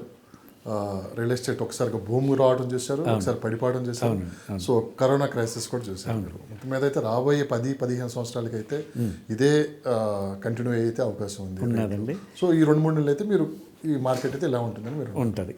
చుట్టూ 360 డిగ్రీస్ హైదరాబాద్లో రియల్ ఎస్టేట్ బాగానే పుంజుకుంది. అన్ని ప్రాంతాలు కొంచెం అటు ఇటుగా డెవలప్ అవుతున్నాయి. విజయవాడ హైవే మటుకు అలానే ఉంది అని చెప్పి దాని మీద కొంత ఫోకస్ చేస్తున్నారు. అడప అటు సైడ్ చూస్తున్నారు. సో చాలా మంది ఇన్వెస్టర్స్ ఇప్పుడు అసలు విజయవాడ వైపు ఎందుకు ఇన్వెస్ట్ చేయకూడదు అనే ఒక ఆలోచనతో చాలా మంది కామెంట్స్ రూపంలో అడుగుతున్నారు. సో ఈ విజయవాడ వైపు కూడా ఇన్వెస్ట్ చేస్తే అటు ఏమన్నా గ్రోత్ పెరిగే అవకాశం ఉందండి. ఎందుకంటే మనకి చౌటుప్పుల దాకా కూడా ఇప్పుడు మనకు అందుబాటులో ల్యాండ్స్ ఉన్నాయి. చాలామంది కంపెనీలు ఇప్పుడు అక్కడ కూడా ఓపెన్ ప్లాట్స్ కానీ పెద్ద పెద్ద కంపెనీలు విల్లాస్ కానీ కూడా దాన్ని కూడా ప్లాన్ చేస్తూ ఉన్నాయి. గవర్నమెంట్ కూడా దాని మీద దృష్టి పెట్టిందండి. ఎందుకంటే ఎక్స్ప్రెస్ హైవే ఒకటి విజయవాడ వరకు చేయడం, అలాగే ట్రైన్ ఫెసిలిటీస్ కూడా మనకి విజయవాడకి తీసుకురావడం. నెక్స్ట్ ఇప్పుడు కొత్తగా వచ్చిన గవర్నమెంట్ కూడా విజయవాడ హైవే మీద దృష్టి పెడతారని నేను అనుకుంటున్నాను. ఎందుకంటే మనకి రామోజీ ఫిలిం సిటీయే కాకుండా గవర్నమెంట్ నుంచి కూడా గత గవర్నమెంట్ కూడా కొన్ని ప్రాజెక్టులు అనౌన్స్ చేశారండి. అక్కడ ఆల్రెడీ మనకి వెళ్తూ ఉంటే మనకు తెలుస్తాయి అవన్నీ కూడా.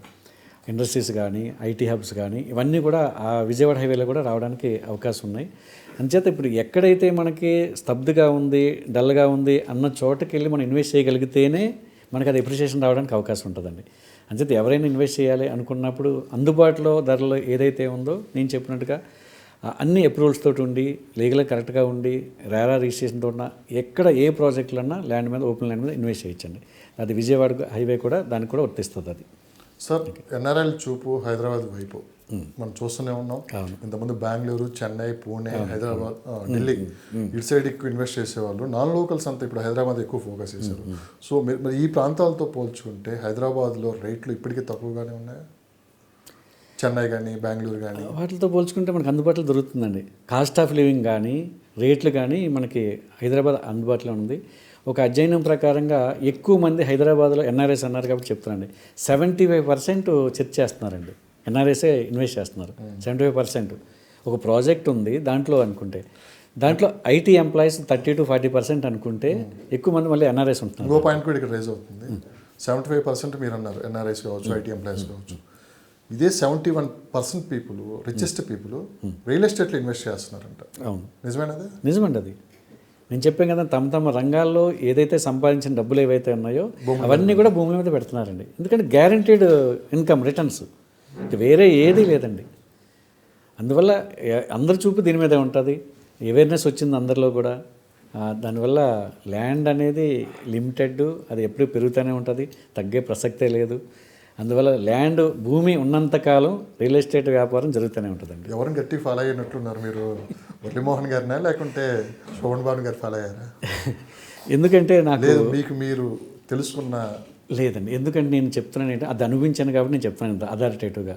నేను ఇందాక చెప్పడం మధ్యలోనే చేశాను. నేను వచ్చిన ప్రతి రూపాయి చాలామంది రియల్ ఎస్టేట్ వాళ్ళందరూ కూడా లగ్జరీకి అలవాటు పడతారు. ఎందుకంటే ఇన్కమ్ బాగా వస్తుంది కాబట్టి వాళ్ళ సినిమా ఫీల్డ్లో కానీ లేదా రాజకీయాల్లో కానీ లేదంటే రకరకాల అవకాశం సోర్స్ డబ్బులు అంతా కూడా అలా వేస్ట్ చేస్తూ ఉంటారండి.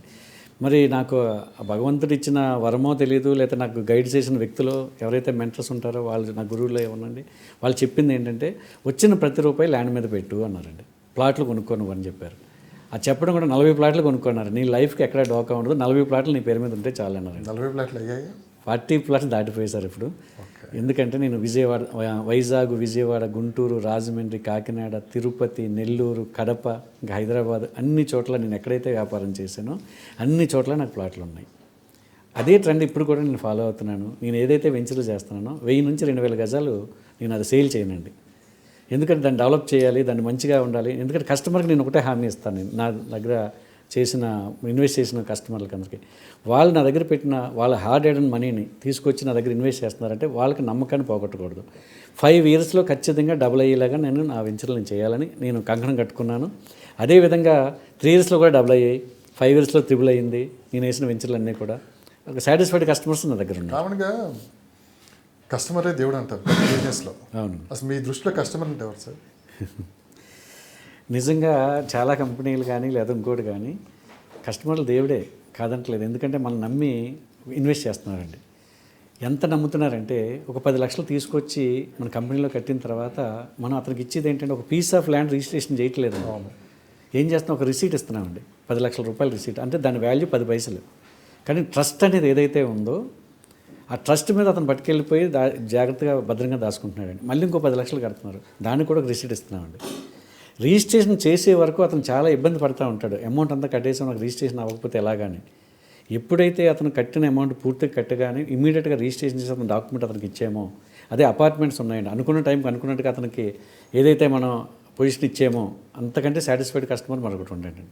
అతనే 10 మందికి చెప్తాడు, ఈ కంపెనీలో మంచిగా సర్వీస్ ఇస్తున్నారు, అనుకున్న టైంలో డెలివరీ ఇస్తున్నారని చెప్పి వాళ్ళు కూడా హ్యాపీ ఫీల్ అవుతారండి. అంచేత అలాంటి కస్టమర్లే దేవుళ్ళండి మనకి.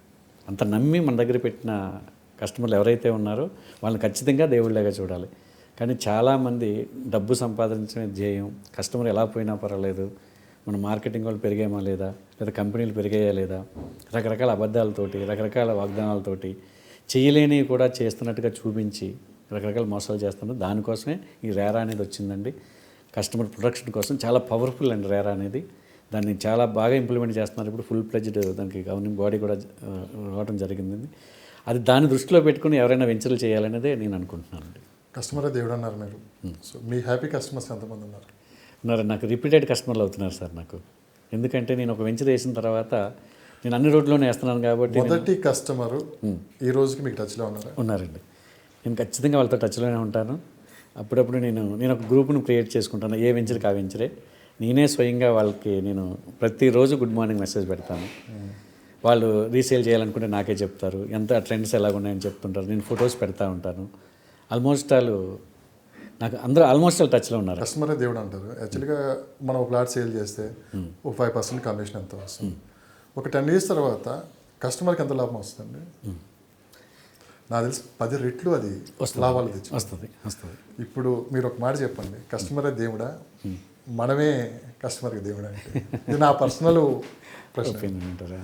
సో మనం 10 మేలు చేస్తున్నాం. కరెక్ట్ అండి. అది ఎందుకంటే ఎవరికి వాళ్ళు ప్రశ్న చేసుకోవాల్సిందండి. వెంచర్లు చేసేవాళ్ళు కానీ లేదంటే ప్రమోటర్స్ కానీ ఎవరైతే ఉన్నారో ఒక ఇంటెన్షన్ మంచిదై ఉండాలండి. Yes, correct. ఖచ్చితంగా మీరు ఏదైతే అన్నారో చూడండి, అది నిజంగా సిన్సియర్గా చేసేవాళ్ళు వేల మీద లెక్క పెట్టచ్చు. 10 సంవత్సరాలకు రెట్టింపు కాదండి, చాలా లాభాలు వస్తాయి. అంతవరకు నేను కస్టమర్లు కూడా ఒకటే చెప్తానండి, నేను వాళ్ళని లాంగ్ టర్మ్ ఇన్వెస్ట్మెంట్లోనే ల్యాండ్ కొనండి, ఓపెన్ ప్లాంట్. చాలామంది ఏం చేస్తుంటారంటే ఈరోజు కొంటారండి, ఒక 6 నెలలు అయిపోయేటట్టు అమ్మేద్దామని చూస్తారు. కొంత పెరిగిందని, ఎంత పెరిగిందని. నాకు కూడా కొన్ని క్వశ్చన్స్ వస్తూ ఉంటాయి, సార్ 1 yearలో ఎంత పెరుగుతుంది సార్, 2 yearsలో ఎంత పెరుగుతుంది సార్. ఎప్పుడూ కూడా ల్యాండ్ మీద పెట్టింది షార్ట్ టర్మ్ ఇన్వెస్ట్మెంట్ కాదు, అది ముందు ఫిక్స్ అయిపోవాలండి. 5 yearsలో మినిమం 5 years మీరు హోల్డ్ చేసి పెట్టుకోగలిగితే డెఫినెట్గా డబుల్ అవుతుందండి. నేను రాసిస్తాను కావాలనుకుంటే. ఒకటే మాట చెప్తాను వాళ్ళకి, 5 సంవత్సరాల్లో మీ అమౌంట్ రెట్టింపు అవుతుంది. రెట్టింపు కాకపోయినా నేను ఇస్తానని చెప్తానండి. అంత గంటబద్ధంగా నేను చెప్పగలుగుతాను. ఎక్స్ట్రా వచ్చిన అమౌంట్ నేను తీసుకుంటానని చెప్తా. 5 సంవత్సరాలు రెట్టింపు నీకు ఇచ్చి మిగతా ఎక్స్ట్రా అమౌంట్ ఏదైనా నేను నమ్మగలిగితే రీసేల్లో ఆ అమౌంట్ నేను తీసుకుంటానని చెప్తాను. ఎందుకంటే కాగితం మీద రాసి చెప్పాలి కాబట్టి. అంత నమ్మకం ఉంటుందండి. ఎందుకంటే జెన్యూన్ ప్రాపర్టీ ఎవరు కొన్నా ఎక్కడ కొన్నా కూడా ఖచ్చితంగా అవుతుందండి. ఇంకా అక్కడి నుంచి మళ్ళీ పెరుగుతూ ఉంటుంది. ఎందుకంటే సార్ ఏ ప్రోడక్ట్ అయినా ల్యాండ్ మీద పెట్టింది ఎప్పుడూ కూడా 10 రూపాయలకు కొన్నది 100 రూపాయలకు గజం కొన్నాం అనుకోండి సార్, మీకు ఒకేసారి 200 రూపాయలు అవదండి. 100 రూపాయలది 110 అవుతుంది 1 yearకి, 120 రూపాయలు అవుతుంది, 130 అవుతుంది, 150, 200 వరకు స్లోగా పెరుగుతుందండి. అక్కడ నీకు ఒక పాయింట్ ఉంటుందండి, 200 రూపాయలది 400 అవుద్ది. చాలామంది అక్కడ ఓపిక నశించిపోయి అక్కడ అమ్మేస్తుంటారు చాలామంది. అరే నేను అమ్మేసిన తర్వాత నా రేటు పెరిగిందిరా, బాగా అమ్ముకుంటూ ఉంటే బాగుండు అని బాధపడే వాళ్ళు చాలామంది ఉన్నారు కస్టమర్లు. సో ఈ ప్రశ్న మిమ్మల్ని ఎవరు అడుగుంటారు, అప్పులు చేసి ప్లాట్లు కొనొచ్చా? కొనొద్దండి. చాలామంది ఎందుకు అడిగారంటే ఈ ప్రశ్న, రియల్ ఎస్టేట్లో డబ్బులు పెడితే అవి మీరు అన్నట్టు డబుల్ అవుతాయి, ట్రిపుల్ అవుతాయి, ఎక్కువ డబ్బులు వస్తాయి, తర్వాత అప్పులు తీర్చేయచ్చు అని చెప్పి చాలా మంది బయట నుంచి డబ్బులు తీసుకుని వచ్చి ఓ ప్లాట్ కొంటామో ఎక్కడో స్ట్రక్ అయిపోతారు. స్ట్రక్ అవటమో లేకపోతే అదృష్టం బాగుంటే అది మళ్ళీ వెంటనే రిటర్న్స్ రావటం జరుగుతుంది. మీ దృష్టిలో మరి అప్పు చేసి ఇల్లు కొనొచ్చా, ల్యాండ్ కొనొచ్చా? అంటే ఇల్లు ల్యాండ్ అనేది కాదు కానండి, కూడా అప్పు చేసి అయితే ఇల్లు కొనొద్దని చెప్తాను. అది ఏది కొనొద్దు, ఏది కొనొద్దు. నీ దగ్గర ఎంత అమౌంట్ ఉందో దానికే ఇన్వెస్ట్ చేయండి. 100 గజాలు వస్తుంది అనుకోండి, 100 గజాలు కొనండి. లేదు 200 గజాలు నీ దగ్గర ఫండ్ ఉంది, దాని వరకు కొనండి. నా ప్రశ్న మీకు అర్థమైంది? అర్థమైంది. చాలా మంది వాళ్ళకున్న బడ్జెట్లో 30 లక్షలు ఉంటే ఇంకొక 20 లక్షలు అప్పు తీసుకొని వచ్చి ఒక ఇల్లు కొంటాం, ప్లాట్ కొంటాం జరుగుతుంది. అలాంటి వాళ్ళకి ఎంత ఇబ్బంది పడుతున్నారంటే సార్ అలా చేసిన వాళ్ళు వాళ్ళు ఆలోచించేది ఒకటే ఉంటుందండి. ఎందుకంటే సాఫ్ట్వేర్ కంపెనీలు రావడం, లక్షల మీద జీతాలు రావడం, వాళ్ళు ఏం చేస్తున్నారంటే ఫస్ట్ ఇంటి మీదకి వెళ్ళిపోతున్నారండి. అతనికి ఒక ₹1,00,000 శాలరీ వస్తుంది, ఈఎంఐ పెట్టుకుని, ఎందుకంటే లోన్స్ చాలా బ్యాంకులన్నీ కూడా లోన్స్ ఇస్తూ ఉన్నాయి. ఒక 70 లక్షలు 50 లక్షలు లోన్కి పెట్టుకుంటున్నారు, ఈఎంఐ అంతా కట్ అయిపోతుందండి. వాళ్ళు ఎప్పటికీ 3 ఇయర్స్కి కానీ వాళ్ళు హ్యాండ్ ఓవర్ చేయట్లేదు మనకి. ఈలోగా నెల ఈఎంఐ కట్ అయిపోతుంది, రెంట్లు కట్టాల్సి వస్తుంది, ఈఎంఐ కట్టాల్సి వస్తుంది. మరి అంత మంచి విల్లాగనో లేదా అపార్ట్మెంట్ కొనుక్కున్న వాళ్ళు కారు కూడా కావాలి, అది కూడా ఈఎంఐలోకి వెళ్తున్నారు. వాళ్ళు తెలియకుండా వాళ్ళు మొత్తం అమౌంట్, ఎందుకంటే నేను కలరా చూశానండి అలాంటి వాళ్ళని. అప్పుడు మీకు రెసిషన్ టైంలో సాఫ్ట్వేర్ వాళ్ళందరూ కూడా ఎన్ని ఇబ్బందులు పడ్డారో నాకు తెలిసింది. కొంతమంది పిచ్చోళ్ళు అయిపోయారండి. ఎందుకంటే సడన్గా ఇన్కమ్ ఆగిపోయింది, జాబులు పోయాయి, ఈఎంఐలు అయితే ఆగవు కదా. వాళ్ళు రావడం, నోటీసులు అంటించడం ఇంటి మీద. అప్పటివరకు గౌరవంగా ఒక రెస్పెక్టబుల్ దీంట్లో ఉన్న వాళ్ళందరూ కూడా ఎప్పుడైతే ఇలా ఫైనాన్షియల్ క్రైసిస్లో పడిపోయారో అందరూ కూడా ఇబ్బంది పడ్డారండి. అలాంటి ఇబ్బంది లేకుండా ఉండాలనుకుంటే మన పరిధి ఏదైతే ఉందో, మన దగ్గర ఎంతవరకు ఇన్వెస్ట్మెంట్ చేయగలుగుతామో అంతవరకు చేయగలిగితే హ్యాపీగా ఉంటారని ఫ్యామిలీ. ఆ బడ్జెట్లో ఎక్కడొస్తే అక్కడే ఇన్వెస్ట్ చేయండి, ఎక్కడైనా పర్లేదు. కాదు, ఫాల్స్ ప్రెస్టేజ్కి మాత్రం వెళ్ళొద్దు. అంత బాగుంది సార్. మీరు చాలా మీటింగ్స్కి అటెండ్ అవుతూ ఉంటారు, మంచి సూట్ బూట్ వేస్తూ ఉంటారు. మీరు ముందుగా స్టేజ్ ఎక్కిన మాట్లాడే మాట, నేను తెలుగులోనే మాట్లాడతాను, ఇంగ్లీష్లో మాట్లాడను. మీరు చాలా వెల్ ఎడ్యుకేటెడ్ పర్సన్. ఏంటిది తెలుగులోనే మాట్లాడతాను అని అంత ముక్కుసూటిగా చెప్పడానికి ఏంటి ఇది? మంచి క్వశ్చన్ వేశారండి నాకు. యాక్చువల్గా ఏంటంటే తెలుగు మీద అభిమానం మొదటి నుంచి. బుక్స్ నేను విపరీతంగా చదివాను. మనం అందరం కూడా ఏమైపోతుందంటే అండి, ఒక స్టేజ్కి వచ్చిన తర్వాత తెలుగుని పరాయి భాషలాగా అయిపోయిందండి. ఇంగ్లీష్ని ఎక్కువ డబ్బులు రాగానే కూడా మన భాషనే మనం మర్చిపోతున్నాం. ఎప్పుడు కూడా కన్న ఊరు, కన్న తల్లి, అలాగే మన మాతృభాష ఎట్టి పరిస్థితులను మర్చిపోవద్దు. ఎందుకంటే ఆల్మోస్ట్ అక్కడ నా స్టేజ్ ముందు ఉన్న వాళ్ళందరూ తెలుగు వచ్చి ఉన్న వాళ్ళే ఉంటారు. నేను ఫారిన్ వెళ్ళి మాట్లాడట్లేదు. ఇక్కడ ఉన్న వాళ్ళు అందరూ తెలుగులో మన భావ వ్యక్తీకరణ కూడా తెలుగులో ఈజీగా చెప్పగలుగుతామండి. నేను పరాయి భాషలో నేను చెప్పలేను, ఎక్కడో చోట కమ్యూనికేషన్ గ్యాప్ వస్తుంది. అంచేత తెలుగులో నేను స్పష్టంగా చెప్పగలను అంటే నేను తెలుగులోనే మాట్లాడాలి. అదే నేను ఇంప్లిమెంట్ చేస్తున్నాను. సో ఈ ప్రశ్న మిమ్మల్ని ఎందుకు అడిగానంటే, మీరు స్టేజ్ మీద మాట్లాడుతున్నారు, నేను ఎక్కడ బ్యాక్ సీట్లో కూర్చున్నాను, నా పక్కన కూర్చున్న వాళ్ళు ఇది మార్కెటింగ్లో ట్రిక్ రా అని ఎవరో ఒక మాట అన్నారు. మీ స్పీచ్ అంతైన తర్వాత కాదు, మన కస్టమర్కి కనెక్ట్ అవ్వాలంటే ముందు వాళ్ళకి ఎలాంటి ఏ భాష అయితే అర్థమవుతుందో ఆ భాషలోనే వాళ్ళు చెప్తేనే వాళ్ళు మనం మోటివేషన్ చేయగలం. ఆయన ఆ దృష్టిలోనే మాట్లాడుతున్నారని చెప్పి మీరు నాకు కనపడ్డారు అక్కడ. సో అది నిజమండి, 200% నిజమండి అది ఖచ్చితంగా. ఎందుకంటే మనం లోపలి చాలా భావాలు ఉంటాయి. నేను ఇంగ్లీష్లో కరెక్ట్గా నేను మాట్లాడలేకపోతాను, హిందీలో నేను కరెక్ట్గా మాట్లాడలేకపోతాను, నేను తెలుగులో అయితే నేను స్పష్టంగా చేయగలుగుతాను. అక్కడ కూర్చున్న వాళ్ళు కూడా అర్థం కాదు, అర్థం కాదు. అంచేత అది తెలుగులో అనేది మనం తెలుగులో మనం పుట్టిన వాళ్ళం, ఆంధ్రలో ఎంత ఎదిగినా కానీ ఒదిగుంటాం అంటే, సో మీరు చెప్పిన మాటలు బట్టే అర్థమవుతుంది. సో ఫైనల్గా రియల్ ఎస్టేట్ రంగంలో 30 సంవత్సరాలు మీరు వచ్చి మీ లక్ష్యం ఏంటి, ఆ లక్ష్యాన్ని ఎంతవరకు చేరుకున్నారు? సో ఇంకా వ్యాపార రంగంలోనే ముందుకు వెళ్దాం అనుకుంటున్నారా? మీలాంటి వాళ్ళని ఇంకా ట్రైన్ చేసి ఏదన్నా మార్కెట్లో ఒక మంచి ఎంప్లాయ్మెంట్ క్రియేట్ చేద్దాం చూస్తున్నారు? మంచి క్వశ్చన్ అండి ఇది. ఎందుకంటే నేను ఎదిగిన తర్వాత రియల్ ఎస్టేట్ రంగంలో లేదా కూడా మార్కెటింగ్లో దీంట్లో హైట్ చూశాను, అప్ అండ్ డౌన్స్ కూడా చూశాను. కానీ ఇది ఒక మంచి ఫీల్డ్ అనేది నేను అర్థం చేసుకున్నాను. రియల్ ఎస్టేట్ మార్కెటింగ్ అనేది ఎంతోమంది నిరుద్యోగులండి, వాళ్ళ ఆలోచనలు వేరేగా ఉంటాయి. ఎందుకు కానీ చదువుకునేటప్పుడు చాలా కళ్ళ కంటూ ఉంటారు, ఇంజనీర్ అవ్వాలి, డాక్టర్ అవ్వాలి, లేదా వేరే అవ్వాలి, రకరకాలైన ఆలోచనలు వస్తాయి. కానీ వాళ్ళు యూనివర్సిటీ నుంచి కానీ కాలేజ్ నుంచి బయటకు వచ్చిన తర్వాత ఈ కాంపిటేటివ్ వరల్డ్లో, ఈ పోటీ ప్రపంచంలో వాళ్ళు ఎక్కడో ఉంటారండి. అప్పుడు ఏమవుతుంది, తల్లిదండ్రులు ఎంతో కష్టపడి కూలిపోయిన వాళ్ళు చేసుకుంటూ కూడా వీళ్ళని చదివించారు. మళ్ళీ హైదరాబాద్ వచ్చి ఇక్కడ బతుకుదాం అనుకుంటారండి. కానీ ఇక్కడ ఏ ఉద్యోగం దొరకదు. అప్పుడు ఎలా ఆలోచిస్తారండి వాళ్ళు? తల్లిదండ్రుల మీద ఆధారపడకూడదు, మనకి ఏదో ఒక ఉద్యోగం దొరికితే అక్కడ జాయిన్ అయిపోదాం, కనీసం హాస్టల్ ఫీజు అన్న వస్తుంది, మన ఖర్చులు వస్తాయి అని చెప్పి ఒక 10,000 రూపాయలు 15,000 రూపాయలు ఫిక్స్ అయిపోతారండి. అలా ఎప్పుడైతే ఫిక్స్ అయ్యారో వాళ్ళ కెరీర్ కండమ్న అయిపోతుందండి, వాళ్ళు ఎదగలేరు. ఎందుకంటే నీకు 10,000 15,000 20,000 రూపాయలు జీతం ఇస్తున్న యజమాని నీ చేత గొడ్డి చాకరీ చేయించుకుంటాడు. అర్థమైందండి. కానీ రెండోసారి వేరే ఆలోచించడానికే అవకాశం లేకుండా అయిపోద్దండి. అంటే గానుగెద్దు జీవితం అయిపోతుంది అతనిది. అలా కొన్ని లక్షల మంది హైదరాబాద్లో ఉన్నారండి. ఒక ఫిక్స్డ్ శాలరీకి పనిచేసి కంఫర్ట్ జోన్లోనే లీడ్ చేసే వాళ్ళు చాలామంది ఉన్నారండి. కానీ మనం ఆలోచించుకోగలిగితే నువ్వు సేవింగ్స్ ఎంత చేయగలుగుతావు? ఒక 20,000 50,000 రూపాయలు వచ్చినా కూడా అన్ని ఖర్చులు పోను హైదరాబాద్ నగరంలో నువ్వు ఎంత సేవ్ చేసుకోగలుగుతావు అంటే, మీకు 20,000 దాచుకున్నావు అనుకుందాం, 50,000 రూపాయలు వచ్చింది, 20,000 దాచుకున్నావు అనుకున్న సంవత్సరానికి ఎంత వస్తుందండి? 20,000 ఇంటూ 12, 2,40,000. అతను సర్వీస్ ఒక 30 సంవత్సరాలు అనుకుందామండి. 3 లక్షలు సంపాదించాడు అనుకుందాం, 30 సంవత్సరాలు, 30 ఇంటూ 90 లక్షలు మాత్రం సంపాదించారు. జీవితాంతం కష్టపడితే 90 లక్షలు మాత్రమే అన్ని జాగ్రత్తగా చేసుకోగలిగితేనే. మధ్యలో ఎటువంటి ఇబ్బందులు లేకుండా. కానీ ఈలోగా మరి కూతుర్ని మంచి పెళ్లి చేయగలుగుతారా? కొడుక్కి మంచి చదువు ఇప్పించగలుగుతారా? మీ ముసలి తల్లిదండ్రులను చూసుకోగలుగుతారా? మీ ఆరోగ్యం జాగ్రత్తగా చూసుకోగలుగుతారా? ఒక మంచి బిల్డింగ్ కొనుక్కోగలుగుతారా? ఈ డబ్బుతోటి కారు మెయింటైన్ చేయగలుగుతారా? ఇవన్నీ ఆలోచించుకోవాలి. అందరినీ నేను రియల్ ఎస్టేట్ మార్కెటింగ్లో రమ్మని చెప్పట్లేదు. మీ రంగంలో ఏదైతే ఉందో మీ కెరీర్ ఇక్కడ బాగుంది అనుకున్నప్పుడు ఫస్ట్ దానికి సంబంధించిందంతా కూడా వెళ్ళండి, కష్టపడండి.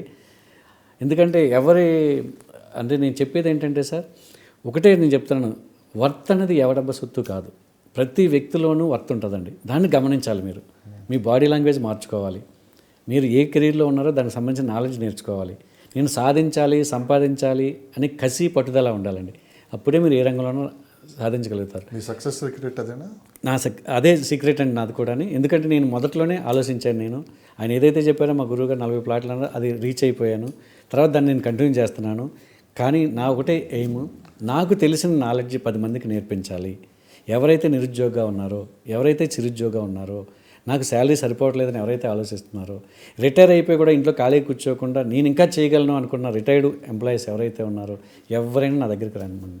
నేను పూర్తిగా రియల్ ఎస్టేట్కి సంబంధించిన నాలెడ్జ్ అంతా వాళ్ళకి నేర్పిస్తాను. వాళ్ళ కెరీర్ నా దగ్గరే పనిచేయమని నేను చెప్పట్లేదండి. నాలెడ్జ్ నేర్చుకున్న తర్వాత, ఎందుకంటే ఇది ఇక్కడ అన్లిమిటెడ్ ఇన్కమ్ వస్తుంది. అందువల్ల దీన్ని ఒక కెరీర్గా ఎంచుకోండి. నచ్చితేనే, చెప్పిన తర్వాత నచ్చితే దీన్ని కెరీర్గా స్టార్ట్ చేయండి. ఒక 6 మంత్స్ పాటు ప్రయత్నం చేయండి. 6 నెలలు సావాసం చేస్తే వాళ్ళు వీళ్ళు అవుతారంటారు. అలాగే ఒక 6 నెలల పాటు ప్రయాణం చేయండి. మీకు నచ్చింది, మీ బ్యాంక్ బ్యాలెన్స్ పెరిగింది అనుకుంటే మీరు సక్సెస్ అయినట్టు.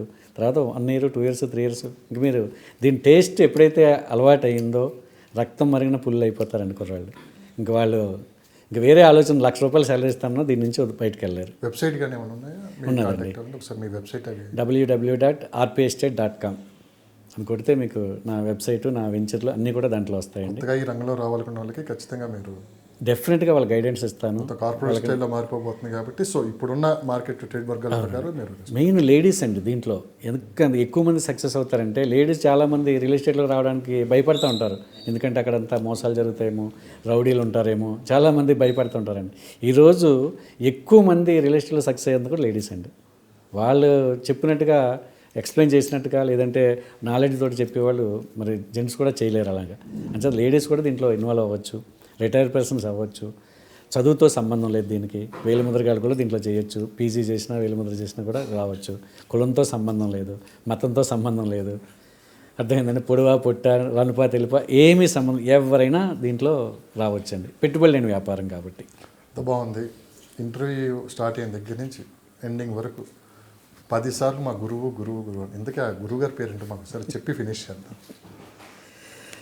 అది పేరు ఇప్పుడు అనౌన్స్ చేయడం కాదు, సో మీ మనసులో అయితే ఉన్నది. నాకు ఎప్పుడు ఉంటాడంటే ఆయన. నాకు ఒకలే గురువు అని కాదు, నాకు విద్య నేర్పిన గురువులు చాలామంది ఉన్నారు.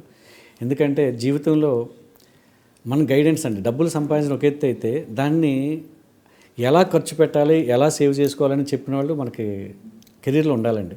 చాలామంది చెప్తుంటారు, నీ దగ్గర ₹10 ఉంటే, ₹100 జేబులో ఉంటే మన యాటిట్యూడ్ ఒకలాగా ఉంటుంది, ₹1000 ఉంటే ఒకలాగా ఉంటుందండి.